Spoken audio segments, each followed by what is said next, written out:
Hello, everyone. We should be live. And I'm going to keep the introductions short tonight because it's Super Tuesday. So I'll keep the laundry list to a minimum. Feel free to go to our Substack, forgeandanvil.substack.com, if you wish to support the show. Aside from that, I won't plug anything else, but we are live on YouTube, Rumble, and X. Although right now, if you are on X, it seems the chat function has not yet integrated with our system here. So the software we use. So if you do send in a chat, it just does, it shows me that you sent a chat, but I cannot actually pull it up. So feel free to jump over to Rumble or YouTube if you actually want to get your chats in. And Clint and Andrew is live on X too, so feel free. I just tagged you guys. You can repost the stream if you'd like, and that'll hopefully get some more people into the chat. And I'm sure we'll have people jumping in and out all night, but it's Super Tuesday. I'm not expecting this to be a super eventful night, but you never know. Either way, we're going to have a lot of fun talking about the State of the Union and pontificating and having a whole doozy of a time. But first of all, let's go ahead and give you guys an update because results have already been coming in. So this is the most up-to-date map so far. But of course, if any of you notice anything, feel free to call me out because this is ever updating. But so far, Donald Trump has already won the state of Oklahoma, Arkansas, Tennessee, Alabama, North Carolina, Virginia, and Maine for the Republican primary. I'm not going to be putting the Democratic primary up on the screen here. Just it's too complicated to have too much running on my computer all at once. Nikki Haley is, of course, blue because let's face it, she's basically a Democrat. But that is so far the states that have been called. We are still waiting on Minnesota, Colorado, Utah, Texas, California, Alaska, and Massachusetts. I think Massachusetts was close to being called, though, so we may have some updates for you real shortly. So I will try to just pull up this map periodically throughout the night to keep you all updated. But for now, I'm going to turn it over to my guests to go ahead and introduce themselves. So, Clint, let's go ahead and start with you. Go ahead and tell the audience who you are and what you do. Clint Russel is the name. I am the host of Liberty Lockdown. I'm a co-host of the Best Political Show with Luke Radowski and Steph. And I also co-host Tower Gang. I'm a second-gen libertarian, former mortgage broker, entrepreneur, turned microphone screamer about the lockdowns. I lost my mind in 2020, and then I found Twitter and the microphone as my therapy, and then I turned it into kind of a career. So that's me. Thanks for having me. Yeah, and you're a bit of a politician now, huh? Yes, I'm also running for the vice presidency of the United States of America. Probably important. I just took a nap, but forgive me. Yes, I am also, I'm in the fray. I'm just mainly interested in forcing the duopoly's hand when it comes to addressing my grievances, because I think that otherwise they will ignore them entirely, as even though I am much more favorable towards Donald Trump than I am towards Joe Biden or the Democrats, I still think that his presidency in 2020 was utterly disastrous, and he has not been held to account. So I hope to have the opportunity to do so by going on different, larger platforms and seeing if I can apply enough pressure to get him to answer some questions as to what the hell happened that year. Excellent. Well, we wish you luck in that because I know that's something that's near and dear to the heart of our audience as well. But Andrew, we'll turn it over to you first to introduce yourselves, and then we'll keep going where this leads us. Yeah, my name is Andrew Isker. I am a pastor in rural southern Minnesota, and I've written a few books. One of them was with Andrew Torba called Christian Nationalism. Nice and short and sweet title there. And the other one is The Boniface Option. And yeah, I write, I post online, I do podcasts, and produce content like this. So I'm really happy to get to hang out with you guys tonight. Awesome. Well, glad to have you both. Real quick, I'm going to go ahead and throw up the map because it looks like both Texas and Colorado have now been called for Donald Trump in the Republican primary.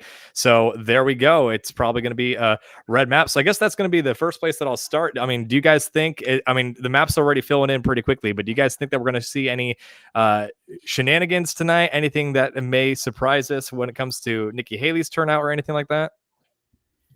No, I'd say there's almost no chance of major shenanigans. They're going to save that all up for November, undoubtedly. I think if they were the shenanigans are happening in the judicial arena at this point, Mhm. and I think that if that fails, I have no idea what other tools might be in their bag of tricks. But I am extraordinarily nervous about the next 8 months or 9 months, or whatever it is. Yeah.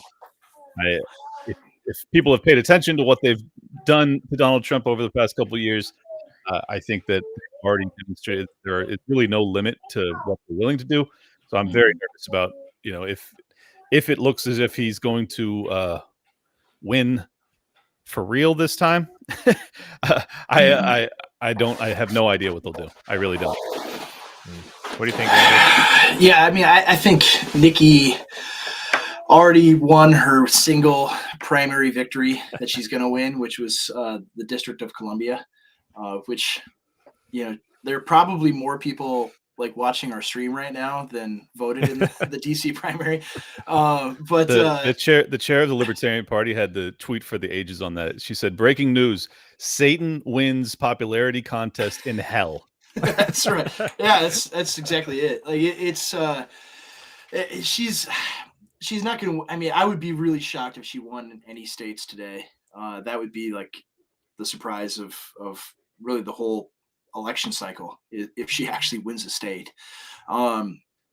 She's not popular. She's the avatar for the Republican Party as it was for decades before 2016, and so that is it's just a non-starter. Like I see in the chat, some you asked the question, what a single Nikki Haley voter. I actually do.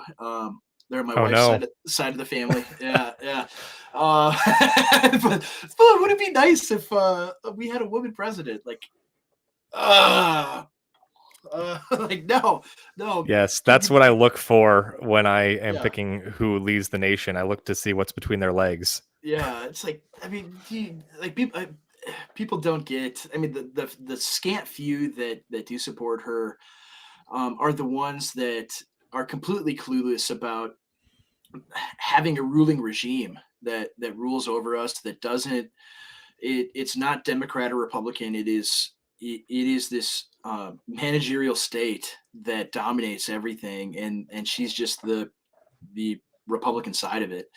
And the encouraging thing, I definitely feel many of the criticisms of Trump from 2020. Like I'm right there with you. But the encouraging thing with his both his president, just his him as a public figure, political figure, president, ex-president, probably maybe future president, is it forces the regime to expose itself in a way that the average person didn't comprehend. I mean, I remember my own libertarian days in like 2008 and 2012, like Ron Paul, and it's just this tiny little fraction of people that got it, that they're the Leviathan in DC dominates everything, and now way more people are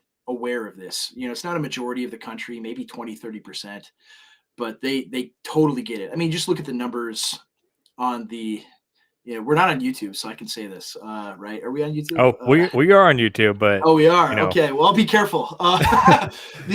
Say what you will, and we'll just deal with whatever happens. Well, you see the polling on I think it was Virginia I saw earlier today, where it's like 40. It was like 45-45 of Republicans, primary voters, or like the exit polling, that said, did Biden get legitimately elected in 2020? And it was, about half of primary voters said no. And so like that's about a quarter of the public, right? That get what has actually happened. So I think I'm able to say that without them nuking the stream. I think you can say that it was fortified. I think that's about that's about what I it. usually say. But but I actually just saw. So we're approaching right around 600 people or so watching us live on X, and we're getting some chats in from X. I don't know why, people, but for some reason this is all I see whenever I get a chat from X. So if you want to actually have your chats read out, head over to Rumble or YouTube. Clint and Andrew, if any of you happen to actually be able to see it on your end, anything that comes in on X, feel free to just read it out. We can address the chats. But if not, those of you that are watching, feel free to jump over to YouTube or Rumble, and you should be able to find the link there. In fact, I'll drop the link in the comment to the live stream in just a few moments here. But yeah, I mean, I know. You talked a lot about the Ron Paul movement earlier, Andrew, and Clint. The first time you were on with me and Will Spencer from Renaissance of Men, we were talking a lot about how Ron Paul has really influenced the Republican base, and it took a long time for that to kind of sink in. But really, we're actually moving back to, and we discussed this the last time you were on. We're moving back to our roots. Really, it was kind of the George Bush Republicans that took us away from being more non-interventionists and honestly being a lot more in line with what a lot of the modern day libertarian like Mises Caucus folks believe. And so it's kind of interesting to see us shifting back there. But I mean, do you think that that's something? I mean, when we had you on last time, Clint, you mentioned that you kind of regret that maybe we didn't have more Rand Pauls, Thomas Masseys that ran in the Republican Party. Because we had enough time back then to sort of systematically change the Republican Party for the better. Do you still hold to that? And do you think that, I mean, because you're obviously running for VP of the Libertarian ticket. So is this a Hail Mary pass, or, what's your ultimate goal? Yeah, no, I don't think that we have nearly enough time to salvage the federal government. We needed to start that process decades ago. And so we're going to go through, I mean, we're already going through a lot of pain, but it's going to get significantly worse. I think that's part of the reason that you're seeing such a rip in Bitcoin, is that people are realizing that this budget issue is not going away. There's no partisan side that perceives this issue with the level of grave seriousness that it deserves. So I think that we're going to see, probably, within the next few decades at least, the loss of the reserve currency status for the U.S. dollar. So I don't see any point in trying to reform the federal government other than to buy us time so that we can continue to prepare, continue to diversify our assets, and continue to wake up whoever's capable of listening. Unfortunately, I'd say about half the country is completely deaf. So that's just the reality of it. But I'm still hopeful when it comes to humanity. I'm still hopeful when it comes to the capacity to reach those that have realized that they've been deceived. I still think that there's lots and lots, millions and millions of people in America that are looking for the answers. They've realized that they've been deceived, but they don't really have the equal sign at the end of the equation. They're just like, I just know this is all messed up. What's the equal sign? And they're like, I don't know. I have no idea. And I think that I can assist in that process of kind of escorting them into the truth, if I can say so without sounding too egotistical. But I think if you pay attention, for enough time, especially as he was saying earlier, it's like, I wasn't just a libertarian in 08 and 12. I was a libertarian in 2000 and 01. I watched the war on terror in absolute horror, suspecting very early on that we had been lied to about what had transpired there, or at minimum that it was almost certainly blowback from our foreign intervention policies that the American people were totally oblivious to. And sure enough, whichever direction you take that, whether you believe the official story, in fact, then it was clearly blowback, or much worse potential options, either way, we've been deceived into wars my entire lifetime, much longer than I've been alive.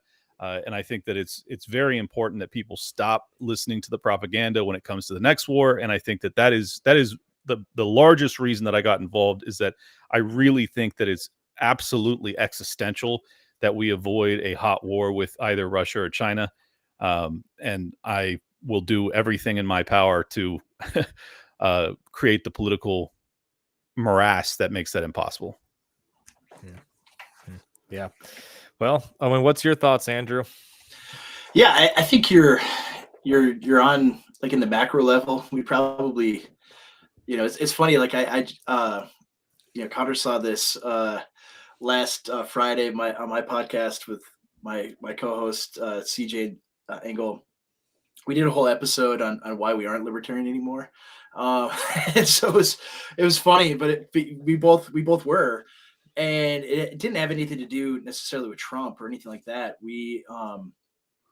It was, our views of the political began to rapidly shift, but not because we didn't view like libertarianism as good and ideal, like a good, good system for how people live. And so the whole episode ended with us saying how much we love Marie Rothbard, but I think, thinking back to my libertarian days, in that time, like, I mean, growing up, I was just this normie Republican that listened to Rush Limbaugh, with my dad in his truck, and I'm in high school when the war on terror and those things happen, and so you have that same mindset. But I get to college, and I hear this, cranky obstetrician in the debates, and he's saying stuff that at first I was repulsed by. I thought, like, oh, this guy hates our country, he hates America, and so on and so forth. And then I started thinking, I'm like, wait a minute, some of this stuff he's saying really makes sense.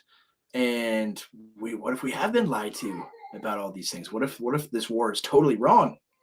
And my whole perspective on it changed, right? And you began to see like DC for what it is. Like you called it, yeah, you called it hell, and it's hell on earth. And so the biggest thing that really struck me with Ron Paul, and really what drove me into that, was in 2008 when the financial crisis happened, and I'm watching on TV, like 80% of the country is against bailouts, and they just went ahead and did it anyway, right? I'd never seen a poll I had followed politics, way too much as a kid, and I'd never seen a poll where like 80% of the country agreed on anything. And when almost 90% of the country is like, no, we shouldn't give trillions of dollars to banks, and they're like, oh, we got to do it to save the free market. I'm like, come on, man. It was only 800 billion. Don't overstate it. Yeah. Sorry. Yeah, that's right. That's right. Yeah. Today's money, now it's trillions. And so like, that like opened the door to me, like questioning everything. That was like 2020 was for a lot of people now. 2008 was for me. And so anyway, that the issue of the debt and austerity, and the entitlement spending bubble, that's been hanging over everything. Of course, like even then, you had people saying, "Oh, it's around the corner. It's going to happen any minute now, right? It's going to happen." And so, like the last 20 years, I've been waiting for it, and who knows how long things can keep going. This is like massive geopolitics, in terms of the timing. We can't really fully know exactly when it'll be, but we can know that like math is math, and it's going to happen at some point, right? You're not going to be able to have, unfunded liabilities in the tens, or even, by then hundreds of trillions of dollars. Yeah, it's quadrillions. Yeah, it's crazy. I mean, just to explain, in my opinion, I have a finance background, and I think I have a good understanding as to why the collapse that was foretold has been forestalled for so long.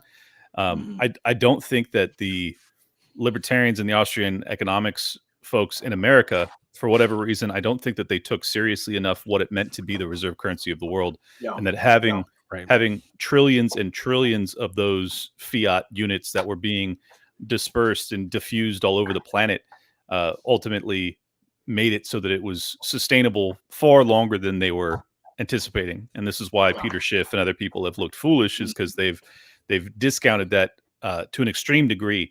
And I think that the reality is that until you have interest rate payments that are truly unsustainable, and paired with an inflationary pressure, because the BRICS alliance is now creating an alternative, money rail that will, I think, apply enough pressure to try and defend the dollar by hiking interest rates. That's going to create and has already created many bank defaults. So, and that was forestalled because they had the Treasury and the Fed create a bailout program in February of last year that ends this month. We're already seeing more banks that are laying on their back once again, And I just think that, it's basically patchwork, but the piper will get paid. So Yeah. it's coming. I'm telling you, as a finance Yeah. guy, it is absolutely coming. Yeah. Yeah. I mean, there's simply no way out of it. And then the the foreign policy adventurism that they continue to do, like even just looking at, like, I remember 2001, I thought, okay, oh, the Afghanistan war is over. The withdrawal and everything was a complete disaster and a mess in how they went about it. But like, I wanted that war to end, right? I'm thinking, this is great. Like, the empire is rolling back, it's receding. And then you look ahead, it's like, all right, the reason why they did that is so that then they could pour all their resources into Ukraine. And Bingo. and you look at it, like the Ukraine situation, and it's like, from the start, I mean, I had so many people I know that were so angry with me because I was publicly, like, countering the propaganda, right? So many, like, in real life friends, right, that are like, you're horrible, you're a terrible guy. Like, how could you love Putin? And I'm like, no, I don't. I don't at all. I could see what is going to happen is all of these people are going to die for no reason because the US government in 2014 overthrew the Ukrainian government and now has pushed them into a corner where they can't do anything but invade. And so, I mean, I saw this happening like a train crash in slow motion, and everything that's happened since it's like, in February 2022, I knew this is the outcome. Like, Victoria Nuland resigns today, which is like the signal. All right, it's over. They're not going to be able to salvage this thing. Did you hear who they're replacing her with? Oh, I can't remember his name. What's his? I don't know his name, but he's the dude who was responsible for the Afghanistan withdrawal. Yeah, that's right. Yeah. So And that was a real success. Yeah, went swimmingly. But I mean, there is no successful withdrawal from Ukraine. Let's be honest; it's a disaster of the highest order. I just really hope that Victoria Nuland in this life or the next gets justice for what she's participated in. I was actually thinking about this just before we got on, and I was like, every president in my lifetime has been a war criminal, but she has been, as part of the establishment and not in elected politics, she has persisted for basically my entire adult life as the highest or of one of the highest through all of the worst administrations in my lifetime, and ran point on fomenting these wars and handling these wars, and all of them were disastrous. She has the blood of millions of innocent people on her hands. I mean, she is truly one of the most evil people alive today, and I don't think that's overstating it. No, I don't think so either. And people have no idea. That's the thing. People have no idea. They don't. Most people don't even know the name. Yeah. One of the most evil people on the planet. Isn't she? She married to Donald Kagan too. So, like, just horrible, evil woman, and it's like, if people had any idea, like, this is the kind of thing, and you look at it, like, what's it about? Like, it was this Hail Mary attempt at causing the collapse of Russia. Like, they really genuinely thought they could get Russia to economically collapse, and Putin would be overthrown, and then they could go in and vulture the whole country like they did to the entire Eastern Bloc after the fall of the Soviet Union. Like, that was the goal. That's the plan. And it failed spectacularly. I mean, the other side of it too is it also put the screws on Europe, where you look at Germany is completely beholden to the United States. We bombed their source of gas, and they're just like, okay, that's fine. We'll switch to windmills and solar, I guess. And so the control that the United States has over Europe, people have no idea. Like, when you look at the immigration crisis, so-called crisis, why are they importing millions of people from the third world to Europe, and the people can't do anything about it? Even the people they elect to try to stop it do nothing. It's because the United States has created these conditions, right? We've essentially installed all of their leaders to do our bidding, and people have no idea. They think, oh, Western Europe is free because we won World War II. It's like, no, we installed the American regime there, like, just like the Soviets did in the Eastern Bloc. And that's we're living through the results of that. And so I look at it though, it cannot continue on forever. And Russia, like, it's not a peer of the United States. Like, if the United States actually went to war with Russia in a conventional war, I think even as depleted and messed up as the American military is now, I think the United States would win handily, but it would kill the United States. It would be a Pyrrhic victory. And at some level, even though these are very stupid, very evil people, they have to know this, right? They have to know that they don't have the level of power that they try to project in the world. But I don't even understand that analysis, because it's like, assuming you're right, which I'm not sure that you are, that they could actually win a conventional war. What you're describing is an invasion of Russia. There's no chance, in my estimation, as much as I wish it were the case, that Vladimir Putin doesn't launch at least a handful of nukes to try and stem that tide.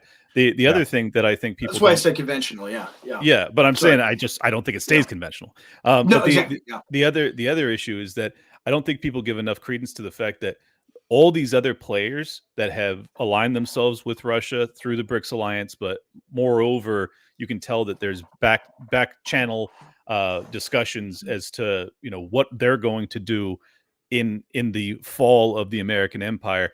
And I think that Iran, I think that I'm forgetting, where's Hezbollah, Lebanon. I think I think China on Taiwan. I think a lot of these countries that have been kind of holding off on some of their more grand schemes will see that as an opportunity. Go, oh well, America's now in it, like, existentially with Russia.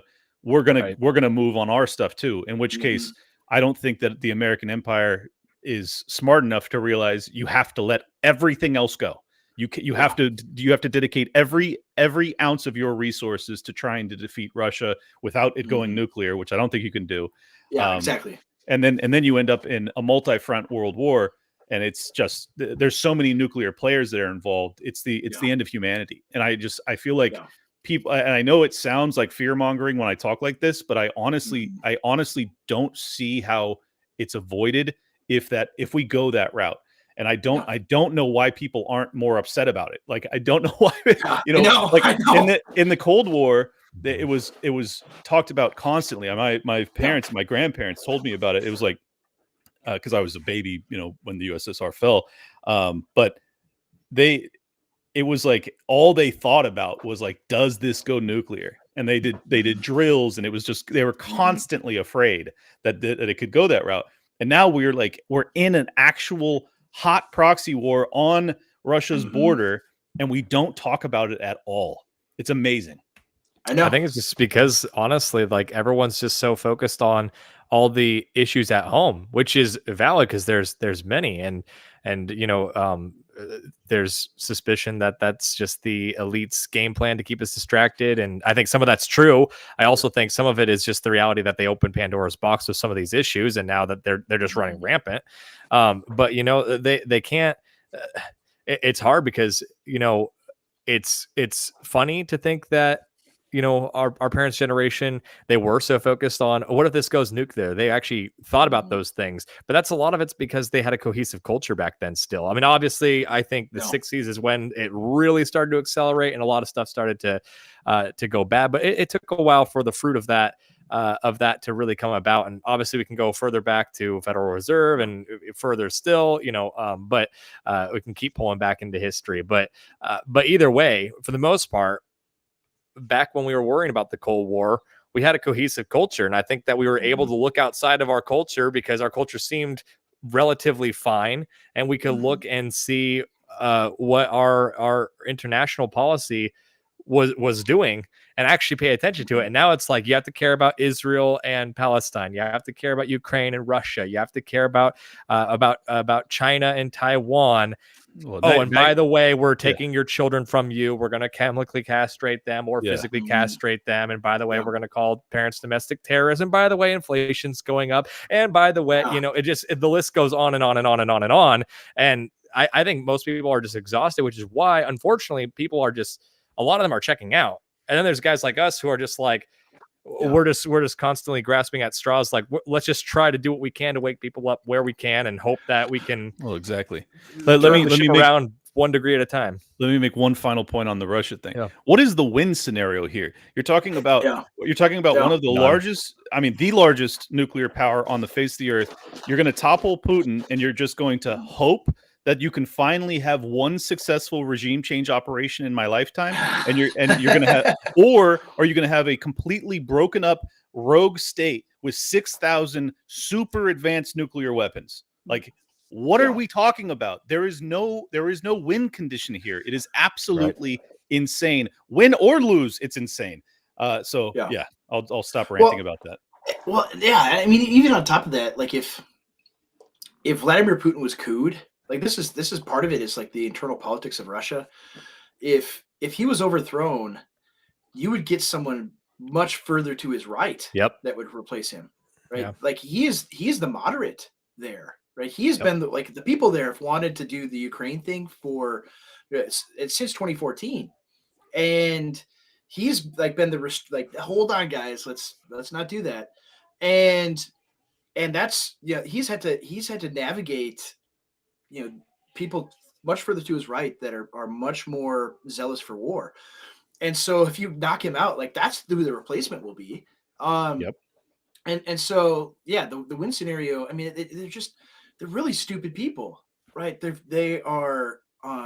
psychopaths, drunk with power. Yeah. Like they think, I mean, in their mind, they think it'll collapse and descend into chaos, and then they could swoop in and take care of things. But that's so foolhardy. Like you said, like 6,000 nuclear weapons. Who's got them? Who's got the launch codes? Well, right? you couldn't even manage conquest of Afghanistan or Iraq for that matter. Yeah, and you think you're going to handle it with Russia? Like it's just so diluted. But this is the legacy of Victoria Nuland. I mean, she is responsible for the Maidan Revolution almost exclusively. I mean, that was her baby, along with Joe Biden. I mean, he was the point man for Obama on it, and then he becomes the president of the United States. And by the way, might I add that Donald Trump was impeached for digging into the shenanigans that the Bidens were running in Ukraine. I mean, it's criminality on a scale that makes Watergate look like a tea party. I mean, it's absolutely insane. And the media doesn't effing talk about it. They don't say anything about this stuff. It's like, I feel like I'm going crazy just because I'm actually paying attention, and the propaganda is so extensive and just 24/7 wall-to-wall lies that I don't know how people stay sane. Like those that actually know what's happening, I don't know how you stay sane. I know. I have a lot of hobbies. Honestly, this is where like, and I don't want to get off on too big of a rant. In fact, before I say what I'm going to say, let me first just give a quick update, because this actually there's some good news in the mix here. So let's go ahead and pull this up. So first of all, Minnesota has officially Trump has been called for Trump. Okay, Minnesota is now Trump territory apparently. 7% of votes in too. That's great. Yeah, so there we go. So that being said, Minnesota is good to go. And then Vermont actually is really close. Vermont, last update I saw there, with 54% of the vote in. Donald Trump is at 49%, and Nikki Haley's at 47.3%. So that's actually surprising. I mean, of all states, Vermont's not the most surprising state for this to happen in. But 100%. I'm assuming they have open primaries, but I don't know that for sure. In fact, chat, feel free to look that up if you want. But either way, that's a couple updates that we have. I didn't say it earlier, but Massachusetts been called for Trump as well. And then a couple of things as well. Senator Ted Cruz won his primary in Texas. And then let me pull this back up here. But Abolition Rising actually just posted Texas House Speaker Dade Phelan, the man who assigned Democrats to influential committee chair positions and then assigned the abolition bill to those committees, is getting crushed 55-39 by challenger David Covey, a man who has promised to abolish abortion on his website. I've never seen a speaker lose a primary election, so I'm sure it's happened at some point, but it's incredibly rare. This is a big win. So beyond that, I think the speaker Dade is also responsible for the sham impeachment of Ken Paxton. So a lot of people are very angry at him, and so far it looks like he's losing his race. So there's some good news there. Ken Paxton might be the only decent AG in America. So the people that are responsible for trying to impeach him, as far as I'm concerned, the least that can happen to them is have them get voted out. They should be prosecuted and imprisoned. Yeah, disbarred any of them. Absolutely. That's. I mean, I think that's probably the big thing driving it is definitely the Paxton impeachment for sure. That people were rightly very, very angry about it in Texas, and I think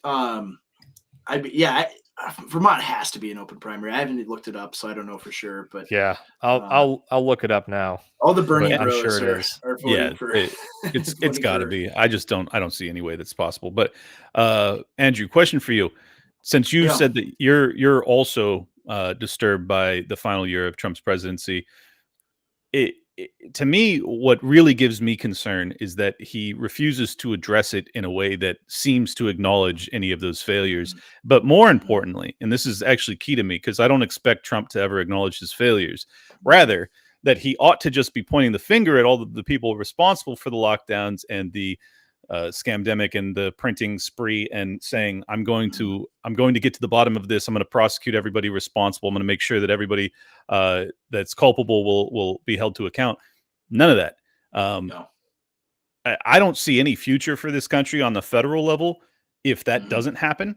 I don't see any future for this country if the FBI isn't abolished after what they did to him, spying on him in the lead up to 2016. Tell me why Trump is the guy. Yeah, I mean, looking at like his campaign, you're right. I don't expect him to be like, yeah, I was wrong. Like, you're not going to run for president and say, yep, I was totally wrong about all this, and this. Like, you're not going to expose your own vulnerabilities. So you're right. I wouldn't expect him to say those things. I think it's mostly just unfortunately forgotten, right? And which is obviously not good. And like the FBI, right? I think you're constrained by what is, Missouri's attorney general is really good. You're constrained by what, to a certain degree, what is possible, right? I don't think he would be able to go on stage and say, we're going to just abolish the whole FBI. I would love it if he did. Ron Paul said those kinds of things. But I think he's trying to navigate this pathway of just radical enough, right? And obviously, if I was running, I would be like, I'm gonna first day fire everybody, right? That's what I'm doing. Second I take the oath of office, we're clearing it out completely. But I think if you did that, I mean, I remember 2017, he gets elected, and the first thing he does is gives a speech at the CIA. Right, he goes to CIA headquarters and gives this speech to them, and it's like, why isn't he firing all of them? Right, and of course we know, and like a week before, Chuck Schumer said, if you attack the intelligence community, 6 ways to they have a way of getting back at you. 6 ways to Sunday, and that like cryptic message that shot across the bow. I mean, that's what they did his entire presidency, right? So he knew he was not going to be able to, face them head on.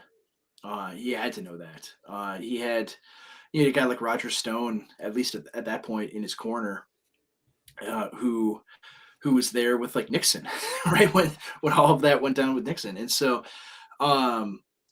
he had to know like the level of the deep state and what they're capable of doing. I mean, because you get to because I get these questions all the time from guys like, what about Comey and Christopher Wray? Like, why did he appoint Christopher Wray? Why did he do this? Pompeo. Mike Pompeo, exactly. Yeah, horrible people. Like, one, the number of people that he has available to him to be able to nominate for these things is like slim to none. Like there are hardly any. There's like almost nobody that exists that you could nominate that would pass, that would be any good, that would get through the Senate. So I think so. That's on one hand. On the other hand, then just put up people that won't get Yeah. through, man. yeah, I know. I want to think see now- these agencies shut down anyway. So it's Yeah, yeah. I like Pompeo. My God, Barr. My God, Oh, what are we doing terrible. here? It's Yeah. just like the thing that disturbs me is that Vivek is out here is sounding way more in alignment with what I would like to hear from Trump, saying 75% head count across the board, all federal departments. I'm like, yo, all right. That's the type of thing that could actually save the country. I don't know. I don't think Vivek would do it. But still, that's the rhetoric. I don't know if anybody would do it. Yeah, I don't know if anybody would do it. I think. Well, I think if you look at like well, yeah, me too. But if you look at like the deep politics, just of like the Republican presidential primary, like it's obvious that Vivek was the stalking horse for Trump, and the proxy for him and all the debates and things like that. Where and part of it is Vivek is able to say the things that Trump can't in the position that he's in, where it's at least conceivable that he could become president again. But then you have Vivek saying things even more radical, which ends up, because he's shifting the conversation, right? He's moving it, which I think is ultimately the greatest value of Trump. Like anytime I've been on and talking about Trump, things like this, it's like a lot of times people look at politics like, oh, you like this guy, you're voting for him, you're supporting him because you agree with everything he said, everything he's done, you think he's great and the best thing ever. And I'm like, no, man, like I just want a wrecking ball to go in and mess things up to the greatest extent possible. And that's how I view him, right? I view him as a threat to the regime. And in that sense, like he played the role admirably, right? We have a Twitter comment. Yeah, it's super funny. I all of a sudden got like literally hundreds of Twitter chats just started streaming in, but none of them actually are showing up except for I've had 2 out of like the 100 that just streamed in that actually show up for us. But Mon's got to get it fixed, man. But yeah, Michael J. South said, Gorka said it was because they had no campaign, so no one to put in, so they just grabbed establishment types. And I'd love to talk about Agenda 25 at some point, and I'm sure you're going to get there, Andrew, but go ahead and continue. I didn't mean to interrupt you. Yeah, no, it's okay. So I don't know, man. Like I look at it along those lines where I want the regime to reveal itself and do just the most absurd stuff. Because for things to move forward politically, for the country to have any kind of future, it has to be totally delegitimized among the populace, and he helps to exacerbate that, right? Even though like he screwed up all sorts of stuff in 2020, majorly, and so I'm not going to praise him for that or like think that it should be swept under the rug or he shouldn't be criticized for it at all. But rather, right, the fact that, day one, they're accusing him of treason with Russia. They impeach him the first time, then they impeach him, they impeach him over the Ukraine stuff, which just shows you what a scam Ukraine has always been. And then they impeach him over J6, which is like, what? Like because he gave a speech? Like what? And it just these absurdities, like the whole fortified election of 2020, the mostly peaceful summer that we had. Now they have to remove him from the ballot to protect democracy. Like all of the the logical incongruencies in what they're doing. I agree with you. Like it's productive in that regard. It's just that like I would like to actually save this country. Like I know that sounds totally delusional, especially given that my open was we can't save this country. But like I really do. I love this country. I think that the foundational documents were absolutely masterfully written and to a large extent executed. And it's just like if like we have this rare like this glimmer of a chance of actually reforming things on the federal level, and Trump just didn't display the either the courage or the knowledge or the wherewithal to get those things done. And it's like, yeah, as I already said, I would still prefer him to a second term of Biden, which will probably kill all of us. But like, I just wish that Trump supporters would hold his feet to the fire and say, look, man, like, you failed on a lot of this stuff. Like, we still are riding with you, homeboy, but like, we need better. We need actual prosecutions of the people who tried to coup you. He doesn't even like really talk about it. It's wild. It seems as if he's afraid, if I'm being totally honest. It seems, and I don't blame him. Like, he's facing 750 years in prison and a $500 million fine. I'd be afraid too. But like, he's still in the fray. If you're in the fray, then you're an old man. You have courage, or don't do it. Like, in or out, bro. In or out. We need really heroic figures right now. And I'm just not at all sure that he's that guy.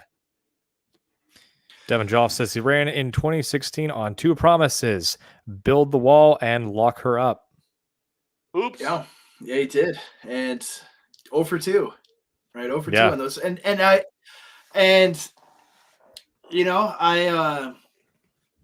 I'm not going to say those things, obviously, or like say it's a success because he tried. I think at a certain level, he probably didn't understand what he was dealing with. There's this, real estate developer from New York City that thinks you can just negotiate your way into getting your agenda passed. Part of the deal. I genuinely think that he thought that that's the way it would go. Right? No, he thought if he played ball, they would actually work with him. 100%. He was super wrong. and you know what? Yeah. You know what? I knew more about the depravity of our government in 2015 than probably 99% of Americans. I didn't know how depraved they were. I didn't know the depth of things. So I don't blame Trump for that. I want to be very clear. I do not blame him for that. What I'm concerned about is that even after living through it for the past 7+ years, he still doesn't sound like a lunatic. He ought to be a lunatic right now. These people are trying to ruin your life and put you in prison for 700 years. Where is the anger? Where is the fire? Where is the prosecutions? Where is the AG that's going to hunt these people to the end of the earth? Like, they locked us in our houses. They ruined our kids' minds. They have all of our kids thinking that they need to chop off their body parts. Where is the fire, dude? I'm sorry for the rant, but it drives me nuts. No, let's go. You're preaching to the choir. Preach. I think some of it, because I've remarked before, like, how subdued his campaign is given everything going on. Right, the same thing, and some of it has to be anything that he says publicly in all of these trials. Like, they can use it. Like, if he goes on TV and says, I'm gonna put Letitia James in prison and Fannie Willis and all these people, like, they'll use that against him, right? If he says I'm gonna shut down the FBI, I'm gonna lock them all up, the stuff like we want to hear, like, they'll use that against him in these trials, right? He's gonna try to use the power of the state to attack his political enemies, right? You're totally right about that, but this is also the rationale that he used when he didn't pardon Snowden or Assange. This is also the rationale he used when he didn't fire Fauci, because McConnell told him that, if you do this, like, I'm going to see you impeached. And there's just, like, at some point you have to throw caution to the wind and say, this is what's right. And this is in my opinion, the reason he didn't win in 2020, like, he would have even won against the fortification had he done the right thing in 20. Like, imagine had he not gone along with Fauci's directives. Imagine had he actually brought in someone like the Surgeon General of Florida, Latipo, and had someone in his corner that was guiding him. Imagine had America not locked down in 2020 while the rest of the world went out of its effing mind. Like, what our economy would be doing. Like, our economy is already better than the rest of the world. We would be crushing right now. We could have actually dealt with the debt. He would have won in 2020. Had he done the right things, he would have won in 2020. It's his lack of courage when it matters most is what disturbs me about him coming up. And again, I hope he wins. That's how crazy this is. But I think some of it is, I mean, it could be, right? It could be a lack of courage, right? I've thought that. I mean, He could just it could be naively thinking, oh, I'll get away with it. They're not gonna lock me up. They're not gonna steal my fortune. All these things, and naively. But it also could be, I mean, it's a question of, right, if he does those things, right? Because you've probably seen the memo from General Milley that told from the Joint Chiefs of Staff that said if you use force against the rioters, we're gonna, do the 25th Amendment on you and depose you Yep. from office. Yep. And so like if you understand those things are hanging over his head, and the question then becomes, all right, I could try to go down this very narrow path of acquiring power again and wielding to the extent that I can. I mean, if anything, like 2017 to 2021 show, especially 2020 and beyond, showed you just how little power the presidency on its own, when it's not aligned with the rest of the regime, has. The whole time I thought, okay, somehow if Ron Paul got elected president of the United States, like what kind of stuff would they do to him, right? And they would have done all this. They would have impeached him in the first week, right? When he fires everyone in the FBI and does all these things, and of course, Ron would have said, okay, go ahead and do it. But I think he's trying to plot this very narrow path of pursuing his politics, pursuing his agenda, without either ending up in prison or dead. And that's hard to do, because like you said, they would impeach him if he took out Fauci, right? Yeah. They would have taken him out. The military would have taken him out of office if he would have put down the riots. And so I look at it like, okay, and anytime when you're exercising prudence, it can look like cowardice, right? If you're saying, no, I could be a martyr. I'm not against being a martyr. I'm willing to be one. But not yet, right? There's still more I can do, right? Yeah. I look at it that way. But a possibility. I'm like in his second term, he's going to be 70, I don't know, 76, 77, whatever years old. It's like he's not he's not the apex of health here.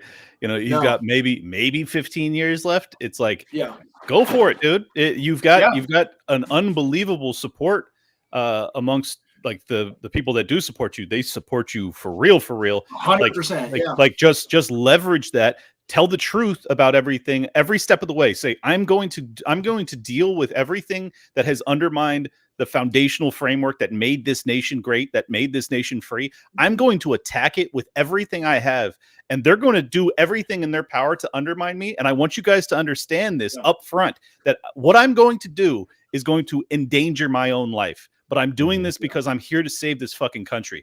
If he were to say that would send an absolute lightning bolt through his supporters. That would be legendary, and they would then all of the hit pieces that come out, all of the impeachment efforts, all of the reinforcement, all of this stuff, all of it is then, like you keep talking about how the best thing about his presidency is that it showed the depravity of the regime. Well, what would show the depravity more than that? Like he's got an opportunity to be a fucking hero, and I'm just like, we need a hero. Okay, I think we don't need someone that's okay. We need an effing hero of the highest order, and I just don't know if Trump's that guy. I think that's honestly the pitch, and I don't know what to make of it exactly, but I'm hopeful that the fact that it's his last term, and the dude's old, if we're just being real. Like he's doing a whole lot better than Biden. That's very evident, but he is old. But so the reality is, like, I think the pitch is that Trump won't be worrying about getting reelected for a second term. So he will go full balls to the walls. Pardon my French, but like that's just like that's the pitch. That's the hope. And then again, he's old. I mean, to some degree, like if I was his age, being realistic, if I was his age, I would not be super worried about like an assassination attempt, because at some point it's like, man, I'm probably only going to be around for, if I'm lucky, he talks about his good genes all the time. If I'm lucky, good genes, I'll be around for another 10 years. It's like, or if I'm more like the average American, I'm going to be around for another 2 years, maybe. Like, so why not actually genuinely go to war with the deep state and actually make these things happen? And if I only get a fraction of it done because they take me out, one way or another, throw me in jail or, end my life. Like at the end of the day, like, at the end of the day, you're right. We need a hero. And that's the other thing. I hope Trump is narcissistic enough to want the history books to remember him. Because honestly, that's kind of the appeal that us in the base can kind of push towards. It's like, man, do the hard stuff that only you have a shot at doing right now, because you're one of the few people that can actually make it through the ivory tower and actually make some lasting change. But at the end of the day, if he does none of it, at least our gas prices will get a little bit better, and maybe our foreign policy will look better. Not good enough. And if our foreign policy is better, maybe we can last a few more years. Because this is something that I have been saying for a little while now on this podcast. I've actually been very optimistic because I think at the grassroots level, there is a lot of good things happening right now. There are many people asking questions. There are many people coming back to faith. There are many people that are digging deeper into their faith. There are many people that, even if they're not a person of faith, they're at least more awake to the craziness of the establishment and the deep state and things like that. And I really think that we can see the ship turn around if we have enough time for that fruit to play out. And so at the end of the day, I'm going to vote Trump to at least buy time for some of that grassroots fruit to take place, and hope that we have enough time for that to take place. Well, but of course, the hope is that he goes full, hero full mode. Emperor God. Yeah. Well, I mean, and just a quick point about, the reason that I think that there's an off chance that he does that is that, as you said, like it's ego driven for him. There's two reasons primarily that people become martyrs. It's like ego. I just want to be a legend, like that's Trump. Trump wants to be a legend. That's the whole reason he wanted to be the president. He wants to be a legend. There's other people in this country that like they would do it for principle. Like and not just principle, but like just I want my family to be safe. I want them to have somewhere that can actually, they can be safe and prosper, and like everything that America offers. The whole reason that we have millions of migrants flooding our borders every year, and well, that's not the only reason at this point, because it's actually a UN plot. But anyway, setting that aside, like I want to salvage that, more than anything, because it's so hard to get a nation that is built on such incredibly beautiful, hard-fought values. And I just wish that we had more people in the political establishment, setting Trump aside for a second. Like, I just wish we had more people in the political establishment that valued that in the way that I do. And I know there's so many people in America that value it the way that I do. Fathers, mothers out there, for the love of God, you have to understand how precious the safety, security, and prosperity offering that this nation has provided to the domestic population, setting aside the empire and the death and destruction that we wrought all over the world. But just for the people that lived here, my God, what an incredible place and opportunity. And there doesn't seem to be a level of seriousness when it comes to salvaging that. And we're running out of time. Like, for real, we are running out of time. And that more than anything, that's why I got involved. It's like, I recognize this. I don't have kids yet. I intend to very soon. This is where I'm going to risk everything. I'm going to put myself out there and see what the hell happens. Obviously, I don't expect to win. But it's like, we need someone who actually is speaking to what I know millions of people in this country feel, that we like the foundational elements that made our nation beautiful are slipping through our fingers rapidly like sand. And no one is even just closing the fingers to try and keep what we have left. It's crazy. And the speed, the gravity is actually picking up. The sand is actually flying through our fingers now. It's just very dire, and I'm sorry that I keep doubling down on the urgency of all this, but I really feel as if people don't take this fucking seriously enough. Like, it is so serious. Do you want your children to have the opportunities that we did? And it's like, the answer has to be yes, right? I don't know. Yeah, you could thank Christendom for giving us a beautiful country, and you could thank the lack thereof of completely squandering it. I wanted to quickly interject, and this is going to throw everything off, but it's super important. So the New York Times is currently projecting that Nikki Haley has an 82% chance of winning in Vermont. It is currently...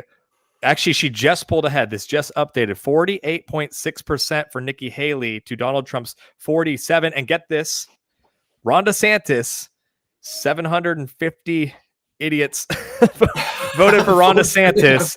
And so that 1.7% that would really be helping Trump to literally be in the lead right now is going to Ron DeSantis. So Nikki Haley might win the state of Vermont over Trump because of Democrat crossovers, because I confirmed earlier they do have open primaries. It's not shocking, but they are estimating, New York Times, they're projecting that she will win, if she does, by 3.1. She'll be up by 3. So again, that's not an official projection. That is what the New York Times, they have a little needle. Their needle is showing that 84% chance that that's what will take place in the state of Vermont. So we might actually mark one of our states on our map blue tonight. So we'll find out. But yeah, thanks a lot, all of you guys who voted for Ron DeSantis. Look, I love the idea of being principled, but there's a time and a place, and to me, it's like, this is the thing. Many individuals who voted for Ron DeSantis probably are going to hold their nose and vote for Donald Trump, I hope. And many of you guys who are voting for Ron DeSantis right now anyways, to basically, kind of give a middle finger to the Trump camp and to say, we're still principled. Well, at the end of the day, all that's happened is you're now going to give the establishment pick, Nikki Haley, something to ride home and to not drop out, to spend more money, to make Trump more behind in November. And I get it, guys. 2020 was a horrible year, but to Clint's point, I mean, Clint is probably the hardest person on Trump, but Clint still recognizes that Trump is way better off, way better in the White House than Biden. And at the end of the day, like, look, I'm just going to pull the dad card. I've got 2 kids and I'm trying to feed them, and I want cheaper gas, and I want a more secure foreign policy. So if that's all that Trump does for us, that's still so much better than Biden, especially the foreign policy part. I mean, that's his strength, honestly. Look, if he avoids World War III, then his presidency will be a success. Exactly. And not just a success, but like, he deserves a Nobel Peace Prize. If he can diffuse Israel, Palestine, if he can diffuse the conflict with Iran, with China, Taiwan, with Russia, Ukraine. I mean, that is a you want to talk about art of the deal. That would be artful. God bless. If he can pull it off, I will be I will applaud him to the end of the earth. That matters more than anything. But if Nikki wins this by just over 3 and Ron DeSantis gets anywhere close to 3%, I mean, come on, guys. Like, again, she's going to use this just like she was bragging about winning the DC primary, which of course, the grassroots found hilarious. But she's going to use this as a reason to stay in, which means she's just going to try to bleed out more money from Trump. And, I will say, part of me wonders if Nikki Haley knows something that we don't, about plans that the deep state may have for Trump, that she might be able to snatch up the nomination last minute in some 11th hour debacle. I don't know. But either way, it's still, you're basically just giving more weight to the David French wing of the party to say, we told you so. There's a lane for us here, and there's not. Yeah. No, that is the frustrating thing. Like, I think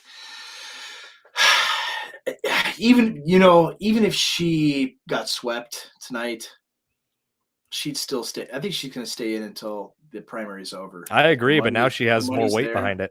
Yeah. Oh yeah. More reason not to drop out. And it's ridiculous, but I think, I don't think she has any insight into what the machinations of the regime are. She just knows that there's the possibility that, he is not alive come July, whenever the Republican convention is. And so like that's like in the background also was, maybe he'll be in jail and he can't get nominated. Like that's like, she has said this, that she wants the court cases moved up so that he can be in jail, so she can just swoop in. But even if that happened, if he wins all these primaries and his delegates are, unbound, they're not going to vote for her, right? At all, like not a chance. So it really is just to play spoiler and to attack Trump, and that's her whole. I'll tell you, if by some horrific mistake of humanity she ends up being the nominee, I will absolutely leave this country.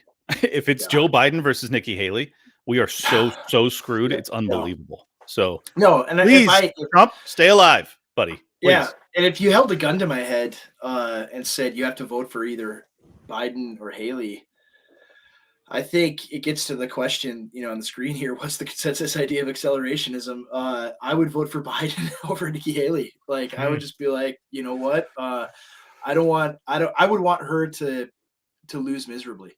We could never have someone like that be president again. And I think she will like too. that,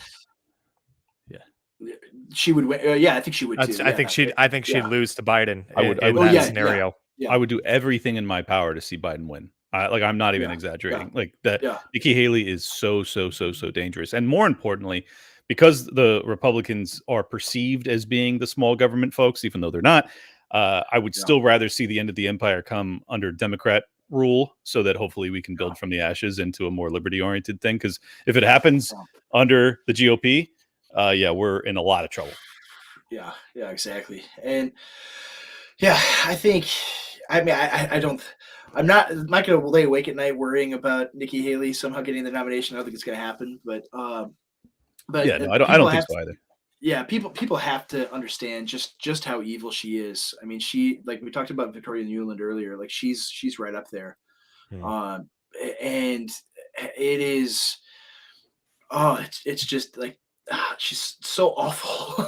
Let's pretend for a moment that someone is just joining the stream and they don't know hardly anything about Nikki Haley.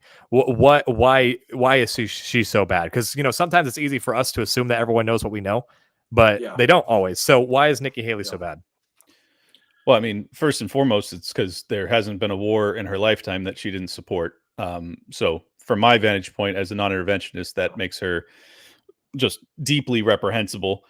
She also she had a cup of coffee in the United Nations, came back, immediately got a job. I don't know if it was Boeing or Lockheed Martin, cashing in millions of dollars. She's just swamp creature through and through. I don't think that she actually has any principles per se. I think she's just purely in it for money. Like, whereas George Bush Jr., they seem to have somewhat of an ideology.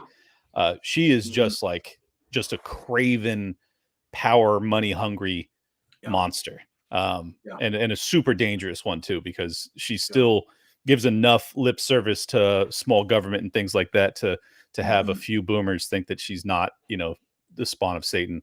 But I'd like to disabuse them of that notion. Yeah. The libertarian said if Nikki wins Vermont, that will be her excuse to stay in the race. Yeah, she's right.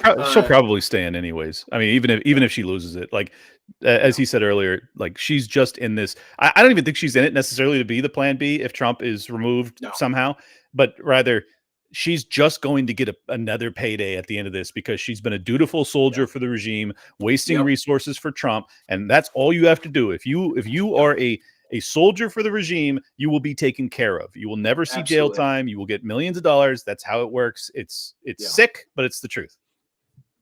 Yeah, she and that was the thing. Like in when the Iowa campaign was going on, she had a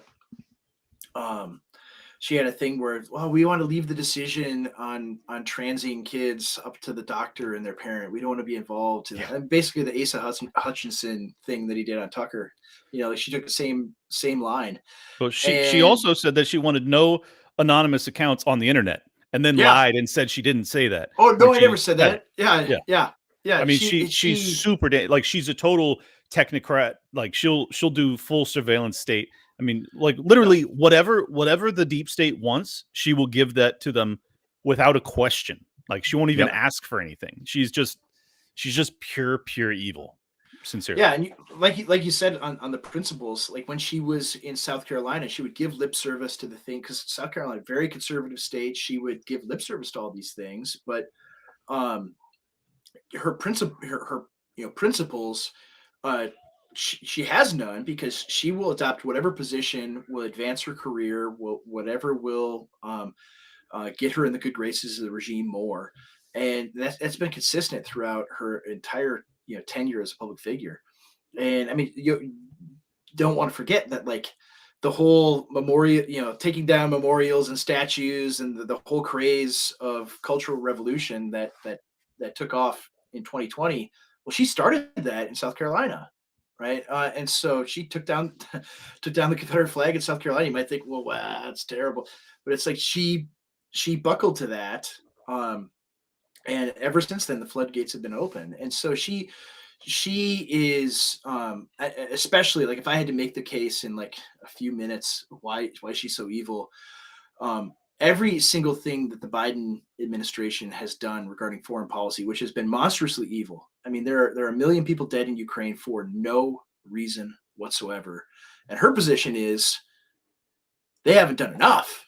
There needs to be more death and more killing, right? And the same thing with China. Like she wants to saber rattle with China and fight a war over over Nancy Pelosi's silicon chip factory in Taiwan, and everything about her is absolutely reprehensible. I can't think of a positive thing to say. I know. I was just thinking. She wears high heels. And Come keeps on, her guys. ammunition there, I guess. Yeah. Like there isn't a redeeming quality that she has whatsoever. I'm so sorry, Dylan. Yeah, Dylan says I was sadly shame. under her rule in South Carolina. So sorry.